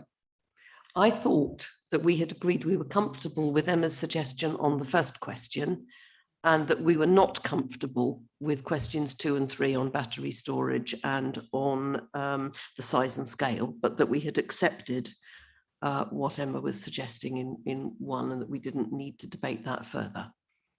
I'm sorry if that wasn't clear. Do other members feel that that was what we did? Yeah. Yes. Other members feel that that was what we did, and I'm sorry, Councillor Goldsack, if you didn't quite catch on to that. So, yeah, I think we felt we had agreed that we were going to add the words suggested by Emma in response to 1. Councillor Bradnam, Chairman, point of order. we actually took a show of hands, and it was 8 were content and 4 were not content with that response. Oh, sorry, that was to do with the that was the other matters. With 1, we were quite clear and quite comfortable. So let us move on. Any other contributions to the debate? Councillor Goldsack and Councillor Corney, in that order, and then Councillor. Thank you. I'd just like to go back on to Catherine Judkin's point 3. And before I do, as a note for the record, can I thank you, Chair, for accepting these questions late? I think they've proved pivotal to the debate, and I think it was a really good decision to accept them. I also thank Catherine, who is one of my ward members, for making the questions. I think they were very well put. As I pointed out, and David agreed, we mustn't undersell the size of this. You really, really mustn't. Take a Sunday afternoon drive out and tick off these villages as you drive through them. And I tell you what, you'll have to refuel on the way round. It's that far. It's that big. It's that vast. Let's not lose sight of that. I really don't think that the document so far, and I know there will be later points, but we are asking you and the members in this room to vote on really significant things, and I don't want it lost. It's a little bit like, so Councillor Ferguson might say to me, we've got a power station in St Neots, and I go, oh, is it a little one? And he goes, well, it's fair size. Yeah, to St Neots, it's huge and impactful, right? We must make sure that the local members and the local residents' beliefs here are captured and put into this paper. And I just stress to the point that, you know, the size and reality of this really does matter. So with the greatest respect, I'm going to do it again, David. Saying this is a large development doesn't do it justice. It is the largest in the UK. It is proposed to be the largest UK and the largest battery storage in the UK. And that needs to be noted, and we need to reflect that in our report. Thank you. Thank you, Councillor Goldsack. Councillor Corney was next. Thank you. It's always going to be a difficult one, this is, because I think pretty much every one of us wants to do the right thing and see this, you know, clean energy coming forwards. Well, pretty much everybody else, you know. So I think, you know, I would rather see, you know, Cambridgeshire as a county council leading on something completely different, and the solar panels on every possible available, you know, roof across the county, spreading the energy around. Sadly, that's not in front of us. You know, what is in front of us is this massive development of, you know, of a solar farm. I think I'll be in support of using as stronger words as possible to, you know, set out, you know, our concerns. You know, and I think, you know, and I agree with pretty much most of what Emma's already come up with. I think, you know, if there's anything we can put towards that to strengthen our concerns to the inspectorate, I'll support that wholeheartedly. But I'll leave it there at the moment. Thank you.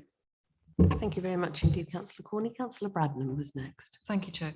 I simply, I tend to agree. And although Emma Fitch said that the inspector would already be aware of the size, I'm simply proposing that instead of having the statement that Emma mentioned at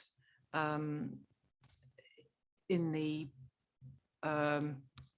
what I'm suggesting is it should be put into the key concerns instead of being in the summary at 2.1 on page 200. I think it should be, in other words, Emma was suggesting a modification with addition of words into paragraph 2.1. I'm simply suggesting that one of the key concerns should be that it's so big, and that that is a fundamental concern, and it colours people's view of the whole application. And I would prefer to see that reference to size and scale being put in as one of the key concerns rather than in the summary at 2.1. Thank you. So for clarity, where are you suggesting it be put? As I said, I think, let me just find it. I have said that I believe the wording that Emma suggested was a modification to 2.1. I think it was at the end of, and I'm doing this from memory now, I didn't note it at the time, but whether the mitigation measures proposed are sufficient. And I think Emma's suggestion was additional wording given the size and scale of the development. And I'm suggesting that, yes, we could put that in there, or I actually think the size and scale should be put in as a numbered key concern in amongst the numbers 2.3.1, etc. And that should be one of the first ones, because the size and scale could be a new 2.3.1 with the others being renumbered. And some wording around that. Thank you, Councillor Bradnam. I was wondering whether you were going to suggest that, and I'd like to turn to officers for some guidance on that, because my slight concern is that 2.3 says, the following is a summary of the key concerns identified by technical officers. More details are provided in the following chapters. In a sense, by putting a new 2.3.1 simply saying this is big, you then commit officers to writing a considerable section amplifying on the point this is big, because that section is headed more details are provided, and they would have to go into detail about exactly how and why it's big. And I'm not sure that, while I appreciate this is an unprecedentedly large application, I'm not sure that there's much more that one can say about that other than that. Failing that, then, can I suggest, in addition to Ms. Fitch's suggestion of the additional wording, and I don't know how long this sentence is going to be by the end of it, and you might want to break it up into two if it's too long, but at the end of that sentence where Ms. Fitch was proposing whether the mitigation measures proposed are sufficient given the size and scale, I would like it to refer to, and I can't find it quickly, but the fact that it covers X parishes and Y counties, because that will remind, I'm simply wanting to keep it in the forefront of the inspector's mind when they're thinking about it, the extent of this thing. You know, and it could be simply as simple as it covers X villages and Y counties. Thank you. So that's basically in the middle of 2.1 at the end of the second paragraph, simply to say to say something which gives the number of parishes involved, or even lists them by name, and gives some indication in that section of the scale. I think it would be very helpful, because it is the fundamental key point about this application that it is covering an enormous number of communities. So please, yes, if we can, I'd very much appreciate that. Thank you. Councillor Goldsack, you're nodding. Does that just a quick indicate? yeah, I'm largely agreeing with that, but just a quick comment, and I think you unintentionally but brilliantly covered this. We're debating how big it is in here for members of Cambridgeshire's Environmental and Green Investment Committee. Imagine the inspectorate has never been into East Cambs and West Suffolk in his life and having absolutely no idea. It is beholden on us, and I'm sorry, officers, it's beholden on you to inform them just how large and how impactful this is on our residents. And I think we need to put those words in. Thank you. If the inspector hasn't looked at a map, I'd be extremely worried about the quality of their judgment on this, but I take the point. Emma, is your view that you're comfortable putting something in that section simply to list or give a number of the parishes? We can do that. Yes, that would be easy enough, and that would be my preference, because the other section that was being discussed is on chapter headings of the submission, so it'd be really difficult to do. Yes, I think that was where I was going with that. Councillor Milnes. Just to reinforce this issue, I think it would be worth, if we may ask them, for officers to check in terms of that definition of large or largest. And just on a quick scan just now, I find that apparently the nearest largest application is 91,000 houses being supplied in currently in application. Maybe it's been granted now, and this is 100,000 houses. So I think it would reinforce, if we can say that it's the largest, that would be helpful. Okay, thank you. If members are broadly content to do something along those lines in that paragraph, then using the delegation, officers can liaise with myself and the vice chair to do the detail of that. Are we comfortable with that? Thank you very much. That's extremely helpful. I'm not seeing any other speakers. I am now. Councillor Bradnam. Thank you. If I can find it. I also wanted to raise the issue about the productivity of the land. And if I can find my notes, bear with me, sorry. Yes, here we are, yes. I think we need to explore detail about the productivity of the land. My working career was in agriculture and working for NIAB, the UK Seed Certification Authority.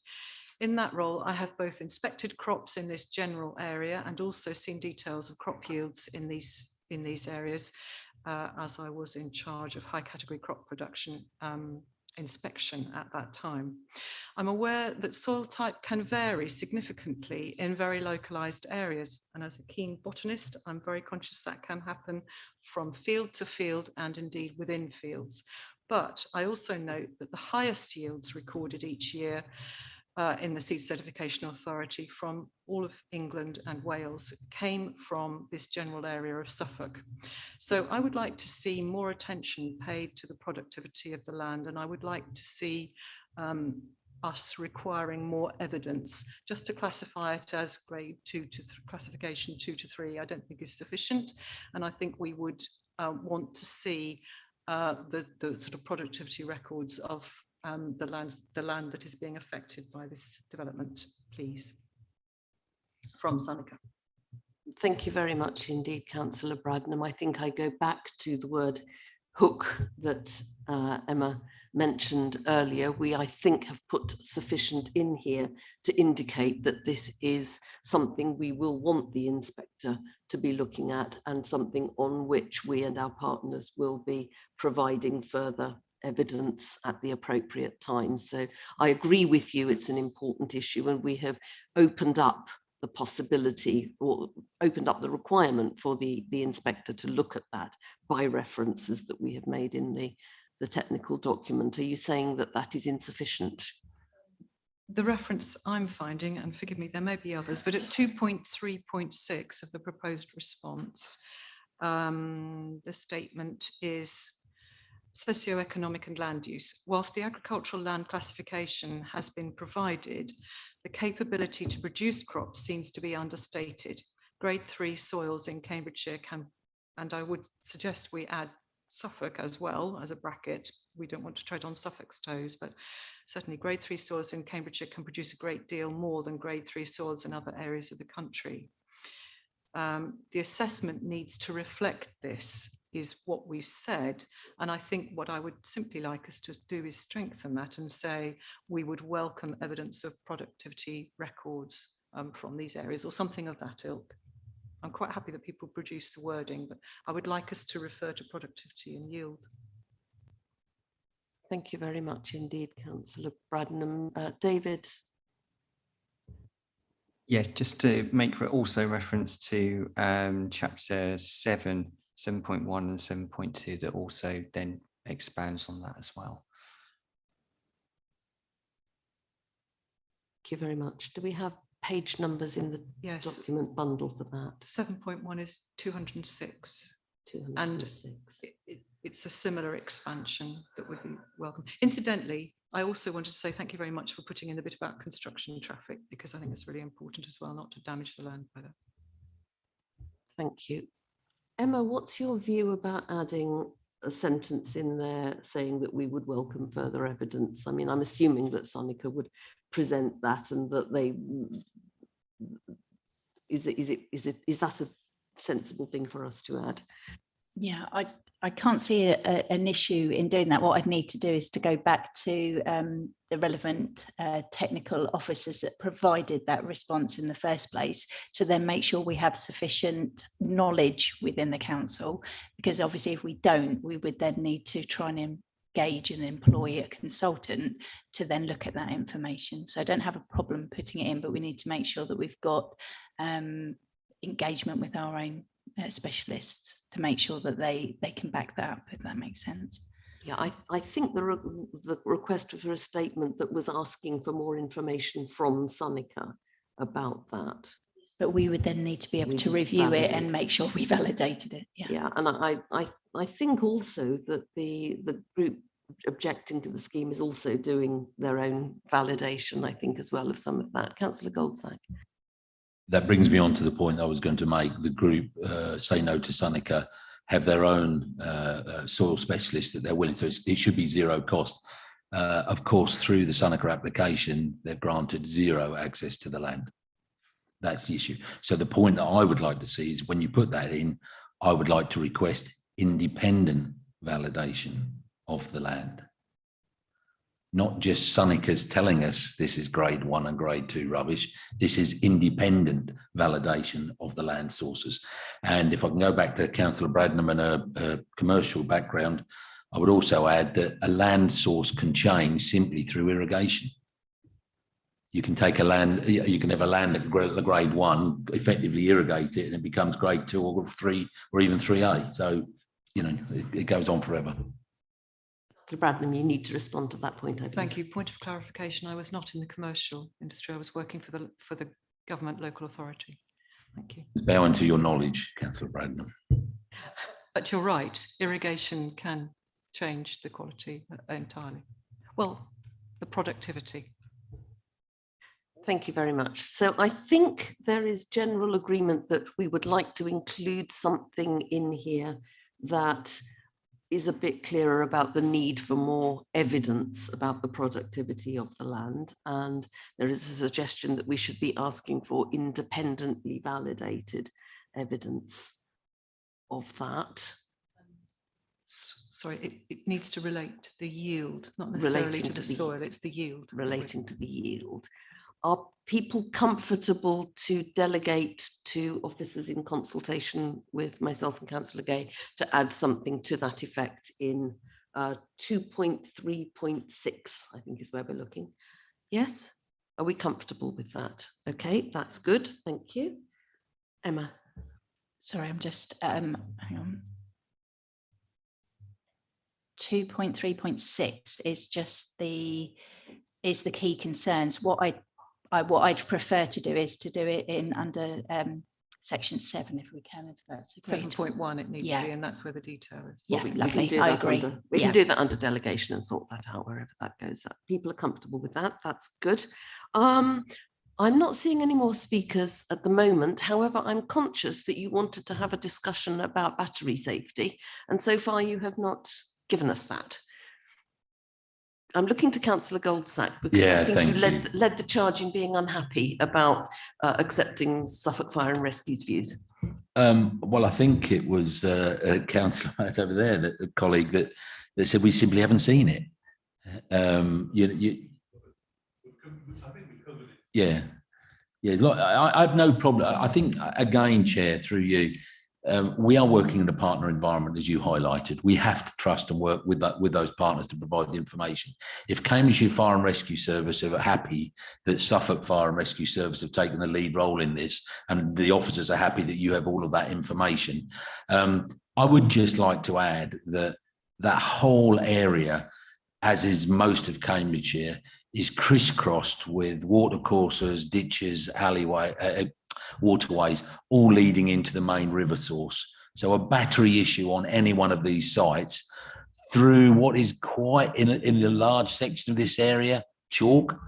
Well, chalk doesn't hold a lot of water, guys. It goes straight through and into the watercourse. So you get a problem with the battery, you know where this is going to finish up. So we must make sure that we've got that mitigated in our report, and that the Secretary of State and the inspectors looking at this are totally aware of this. The issue comes back, and I think Cheryl mentioned it, and I forgive me, members on the far side, not quite sure who it was mentioned it. What we haven't, of course, yet got is clarification on the batteries that they're going to use. So we can't really argue yet as to whether it's going to be battery type A or B.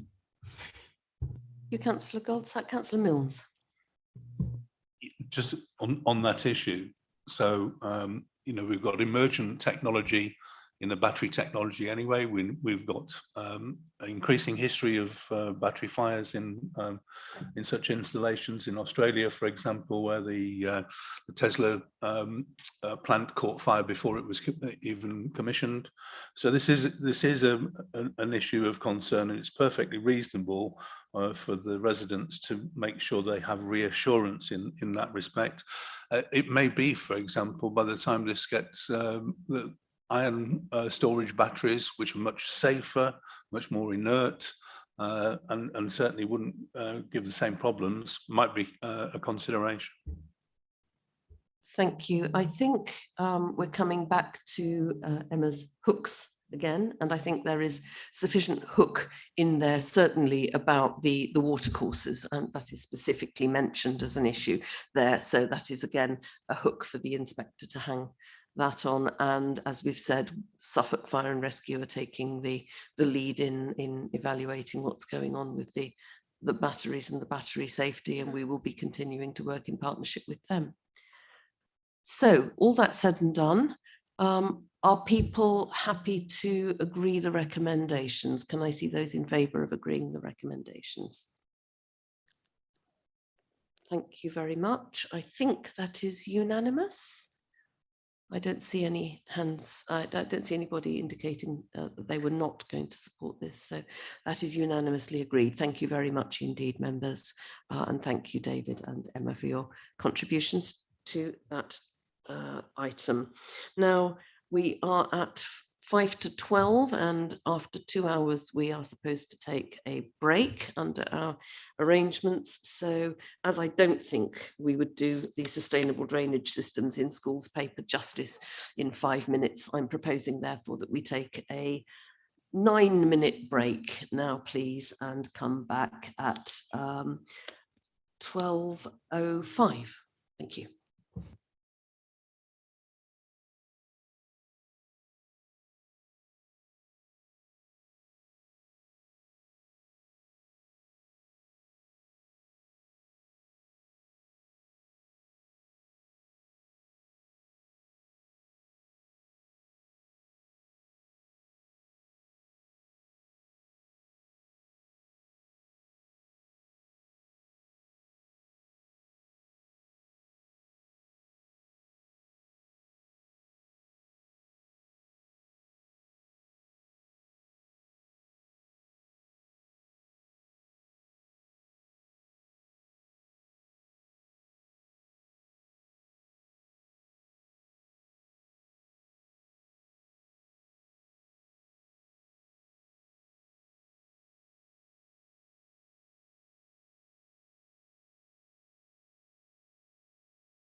Thank you very much indeed, members. We're going to reopen the meeting now. We've had the required 9 minutes break, so we're on to item 8. Item 8 is sustainable drainage systems in schools, and we have Hilary Ellis back with us as flood risk business manager to present the report. Hilary, can I turn to you, please? Thank you very much.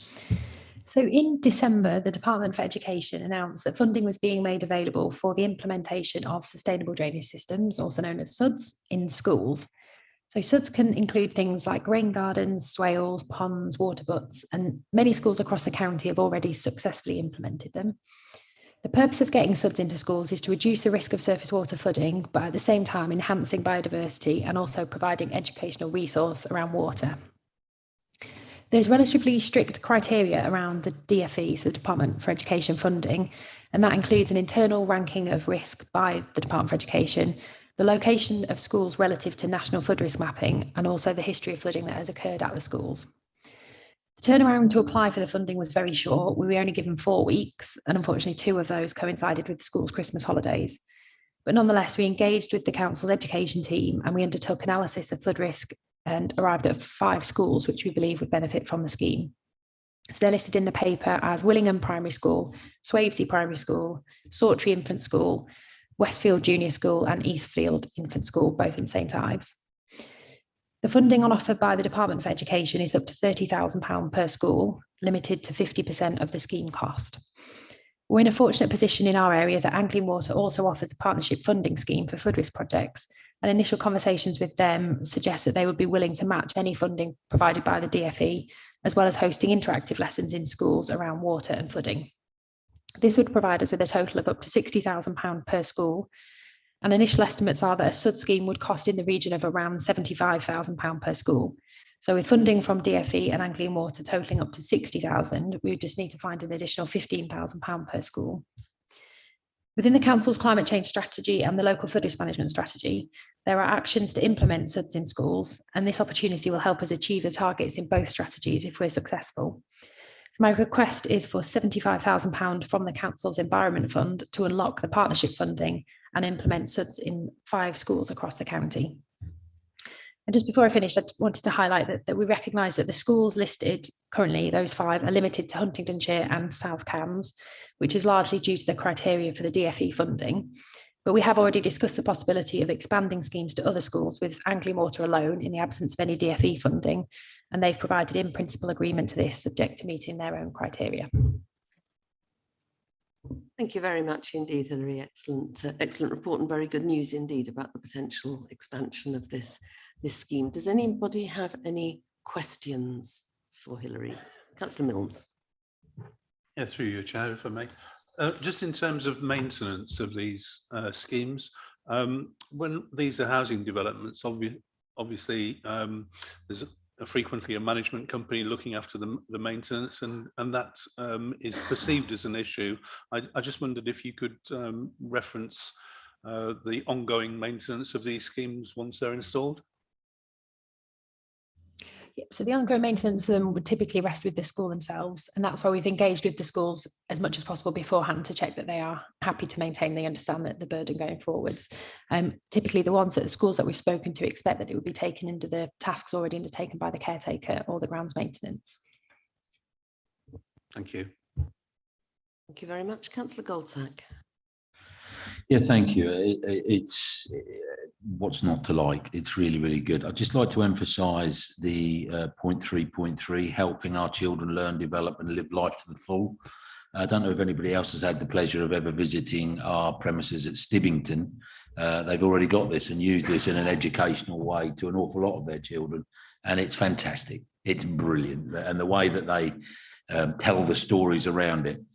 One point I would like to give to officers to take away, if you could, and work on, is we're bringing up children to be terrified of water and the dangers that come of it, right? This is an opportunity to say water's great and fun, right? So let's not put triple fenced with barbed wire on it to stop kids falling into open ponds. Let's tell them about the newts. Let's tell them about the wildlife that's in it and the biodiversity that comes. I just think, you know, it's great to see the ticks in the boxes that this will do that, but I'd really like to emphasise that as part of the development. And also, you know, £75,000 is actually still quite a lot of money, so they should get a really substantial investment in something to use for education. So, yeah, really welcome this. It's a really well-written report. Thank you. Hilary, I'm not sure you can pick a question out of that, but if you would like to attempt.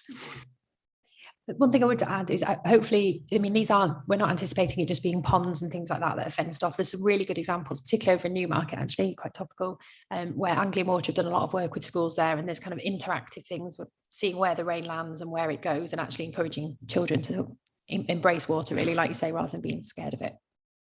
Thank you, Councillor Hathorn. 2 questions.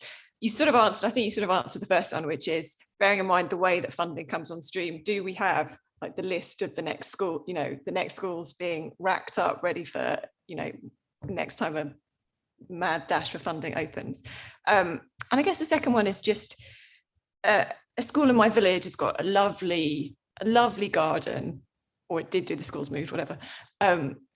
But no one else sees it. And these are there's county council contribution. If there's any way, even like an open day every now and again, that these spaces could be shown to the public, it just sort of does increase that engagement, you know, and everyone's part of it. And people see how lucky the children, you know, it just changes sort of the balance of things.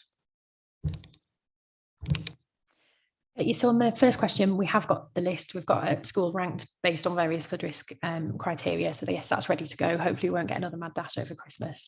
And on the second point, that's something we would like to do is have children kind of demonstrate what's on their school grounds. And I know that in other areas, the primary schools have set up school stewards and environmental stewards who have proudly shown the parents and everybody around on open weekends and open days. So yeah, if we can do that, we'd definitely like to.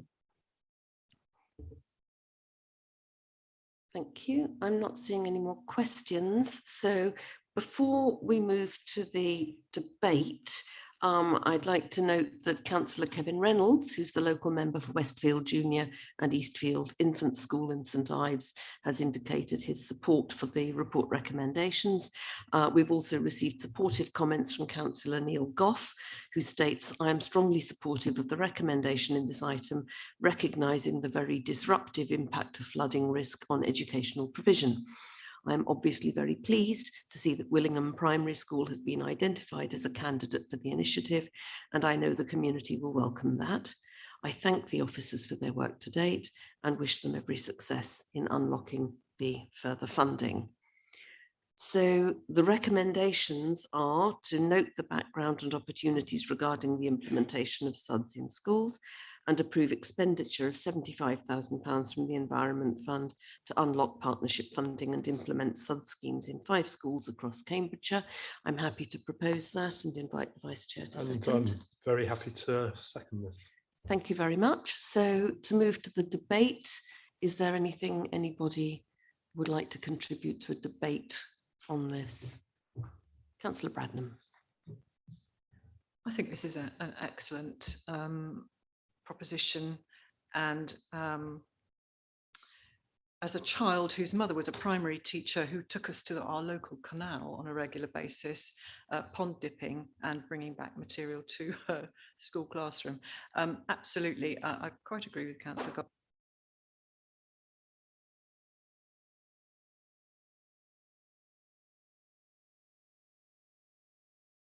Bear with us while Dawn runs technical interference for us.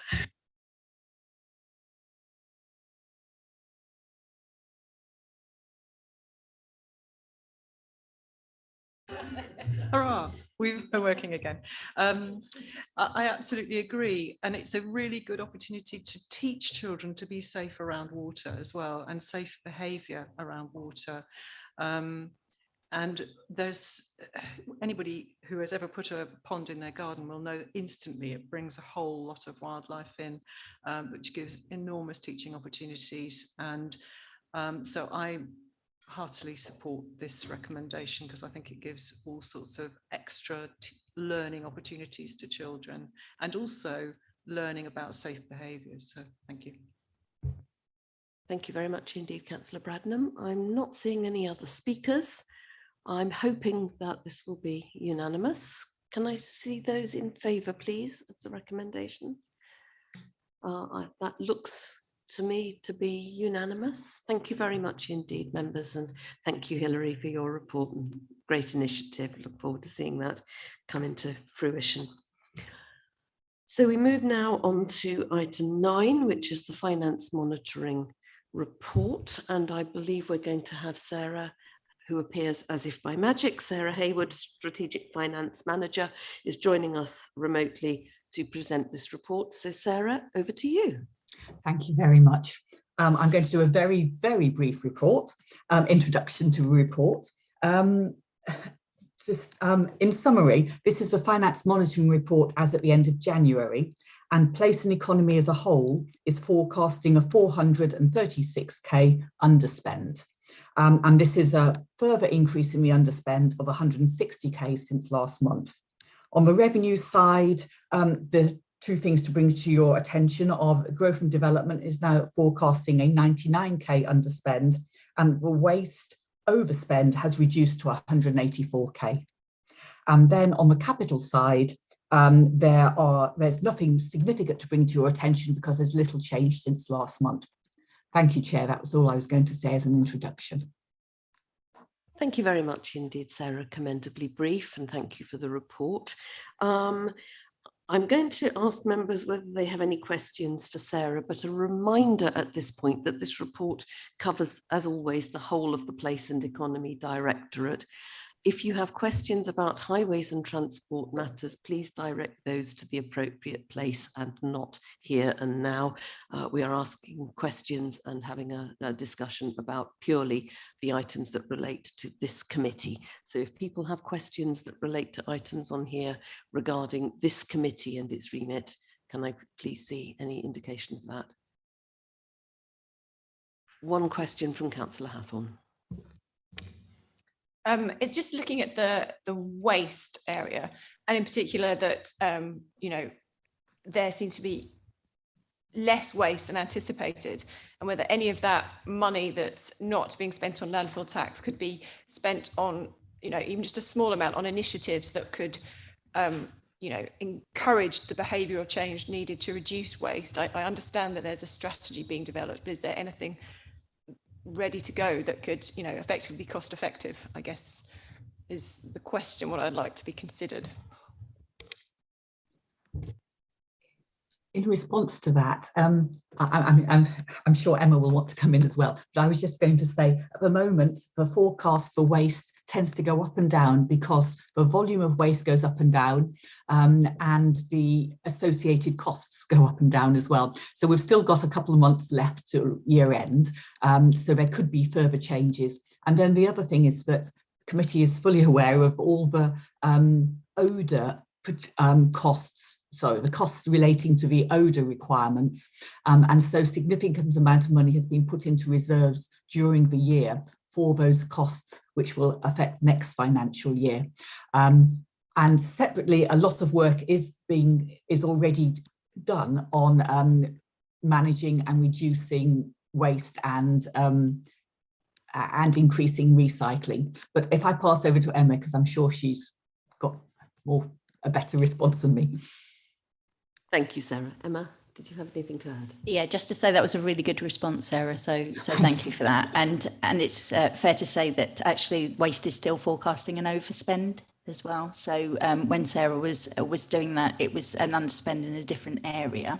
But I think it is a very complex area, as you'll appreciate, with the amount of waste, but certainly with the BAT-C requirements that members will have had various discussions about coming to the committee.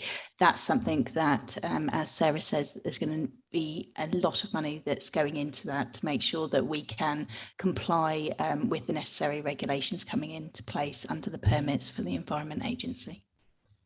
Thank you. Yes, And just to say, just because I think Bryony would not be very happy if I didn't mention that obviously through the Recap Waste Partnership, a lot of work is already being done, and I think we're aware of the aspirations, particularly for reuse and other things that are being put forward. So that's certainly something that we can look at if funds come forward. Thank you. And as Sarah's report says, the 1.55 million reserve that we have been creating will only partially offset the huge revenue implications and impacts of the work at Waterbeach. And I think we are all very cognizant of that. Councillor Hathorn. Would it be possible to see a breakdown of what is being spent on, or how it's being spent on behavioural change? Because when I have spoken to RECAP and the waste management officers, you know, I think I definitely felt there was more that could be done, and that there, you know, that there wasn't a great deal of spare funding there for that. Emma, is that something that we could? Yeah, we can do. I mean, the majority of the waste budget is obviously on the waste PFI, which is outside of that recap. But yeah, I'm sure that we can get that detail to you. Thank you very much. Any other questions for Sarah?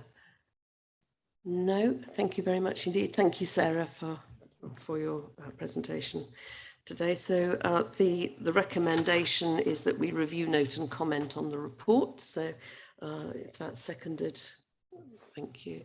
Then I'll move to debate on that. Does anybody have any points that they wish to raise on this report? Seeing no indication of doing so. So thank you very much indeed. That report is noted and commented upon. So thank you very much indeed for that, members. And I don't think a vote is necessary, just to agree that we've noted and commented. So thank you. Item 10, therefore, is the committee agenda plan and appointments to outside bodies and internal advisory groups and panels. So I'll ask the Democratic Services Officer to update us on any changes to the published agenda, please, first. No changes since the agenda was published last week. Just to highlight that the April meeting's definitely going ahead. And I know Cheryl needs to pick up on an appointment issue. Indeed, thank you very much indeed, Dawn. So the April meeting, please, if you've got it penciled in your diary, or we don't these days do it, it's all electronic, but please ink it in very firmly. There's a lot of important business there to be transacted.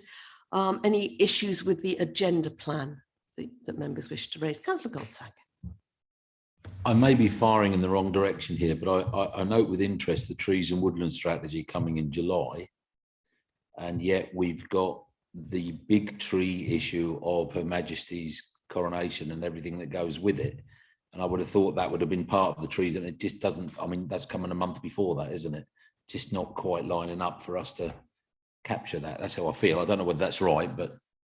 So there's been close involvement with Ed Grooms and Chief Exec leading on the Queen's Green Canopy projects, and there's been integration of what we are doing in our trees and woodlands strategy and what is potentially being promoted through Queen's Green Canopy. I think what you're saying is we're not going to miss out by having it after the Queen's celebrations. Okay, well, hopefully after the Queen's celebrations. Thank you. Sure, that's the case. And I think the Queen's celebrations go on for quite some considerable time, so I'm sure we'll be fine. Councillors Bradnam and Hathorn in that order. Thank you, Chair. Councillor Dupre and I were actually involved with some of that Queen's Green Canopy work on County Farms land at Land Beach only a weekend ago. Was it 2 weekends ago? Time flies. So that's already going on, and I just wanted to confirm, as we know, that the Queen's Green Canopy work is for the year. It's not just for a day. So, and in fact, you know, it goes on ongoing. So I'm sure this is fine. It covers. It's in the year of the Queen's Green Canopy. Thank you very much, Councillor Hathorn. So I'm not sure what the trees and woodland strategy consultation is, but I meant to mention this during the flood consultation, but I just wanted to raise that 6 weeks is a very tight time frame for parish councils to respond to a consultation, because especially, you know, over the summer, they might not be having meetings. Everything in parish council seems to take county council time ×3, and that's, you know, it takes a really long time. So I guess making sure by email in advance that they're aware that this is coming on, what the timeframes is, so they're ready to go, and they can, you know, have had those meetings where they sort of decide who's going to do what before the thing goes live would be extremely helpful, or a longer consultation period would be really good. And I have a second thing, which is, can I make a general observation about sort of diaries, but that is a question that could be afterwards. A question outside the meeting. It's for within the meeting, but not relating to the committees. So I could ask it after this. I don't know when I'm supposed to. Sorry, this is shrouded in mystery. If you give us the question, we can work out how to deal with it. Yeah, the question is, lots of brilliant environment things are coming. I'm seeing lots of brilliant things on through the press releases of things that are happening. And you know, I sit on this committee, but I've got no idea about them. I've got no, and some of them are coming through the libraries, and some. It would be amazing if we could have a sort of, you know, a planner a month ahead, or what's planned in the future, updated on a monthly basis, so that we can see what's happening. We can say, actually, could I do that in my division, or you know, can we tap into that? Or I've got an expert who'd really work well. So that'd be really nice to know what's going on, what is being done about climate change. Thank you. I think that's an interesting suggestion which we can take away. I don't think anybody can answer that now, but it's an interesting suggestion which I'm sure we can take away and think about and do something with. So thank you for that. Okay, I mean, I think on the point about the timescales for consultation, I think we all know that consultation over Christmas and over summer holidays is difficult, and particularly with parish councils that may not meet in August, it's doubly difficult if you launch a consultation in July. So, you know, yeah, I'm sure we'll bear that in mind, but that's for the future, I think. But thanks for alerting us to that. So are people happy with the agenda plan with those comments? Yep. And then there's an issue regarding the appointments to advisory groups and panels, which is over to Cheryl, please, Cheryl French. So on page 283, I've just put in red the opportunity to. Currently, we have a Green Investments Advisory Group, and this has a remit covering energy and other green investments, where there are 7 members on the group advising on some of the risks that some of these projects face. We also, in the Climate Change and Energy Services, look after £60 million worth of investment into procurement of utilities. Currently, the utilities go directly into strategy and resources. And one of the discussions that we've been having is it would be advisable for a discussion forum or place which can discuss the detail of those utilities procurements. And so what we're proposing is that we have a cross-committee group, which is the Green Investment and Utilities Advisory Group, which then includes the £16 million of procurements that we undertake, which is across water, gas and electricity. Those all come in under our scope 1, scope 2 and scope 3 emissions. So it's really helpful if we could have conversations about the strategies that we want to take forward in terms of how we procure and what we procure in those 3 areas. So the proposal here is to say, can we increase the remit of the Green Advisory Group to include utilities, and mirroring other cross-service groups or cross-committee groups, look at the representation of having 4 members from the Green Environment and Green Investment Committee and 4 members from Strategy and Resources Committee, as proposed, which is 1 Conservative, 1 Independent, 1 Labour and 1 Lib Dem from each of the committees to come together, making 8 members to then take forward this revised advisory group. This would need to also go through to Strategy and Resources Committee for endorsement. And the idea is that that would go through on the 28th, will be taken to committee on the 28th of March. If there is agreement from both committees, we would then look to try and implement that from April onwards, from April 2022. Any questions?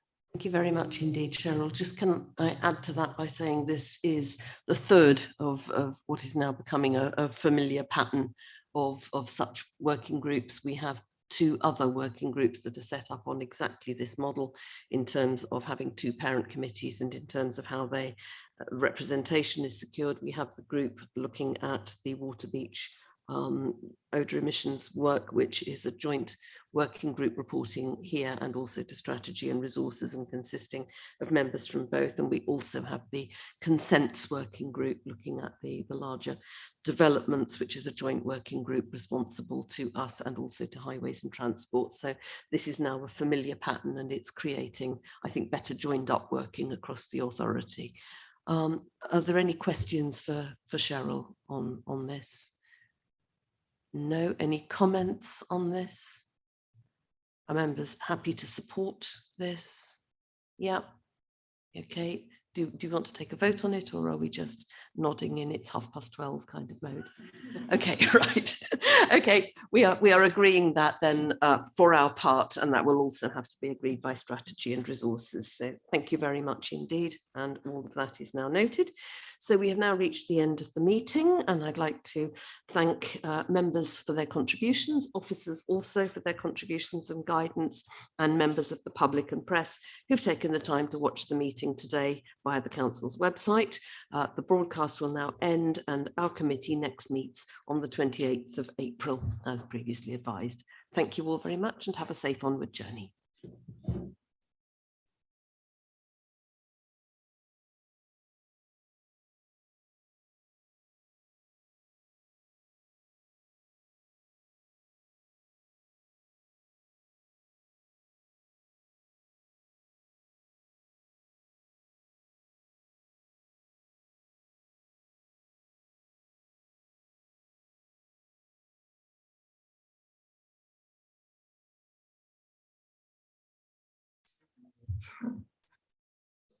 Oh.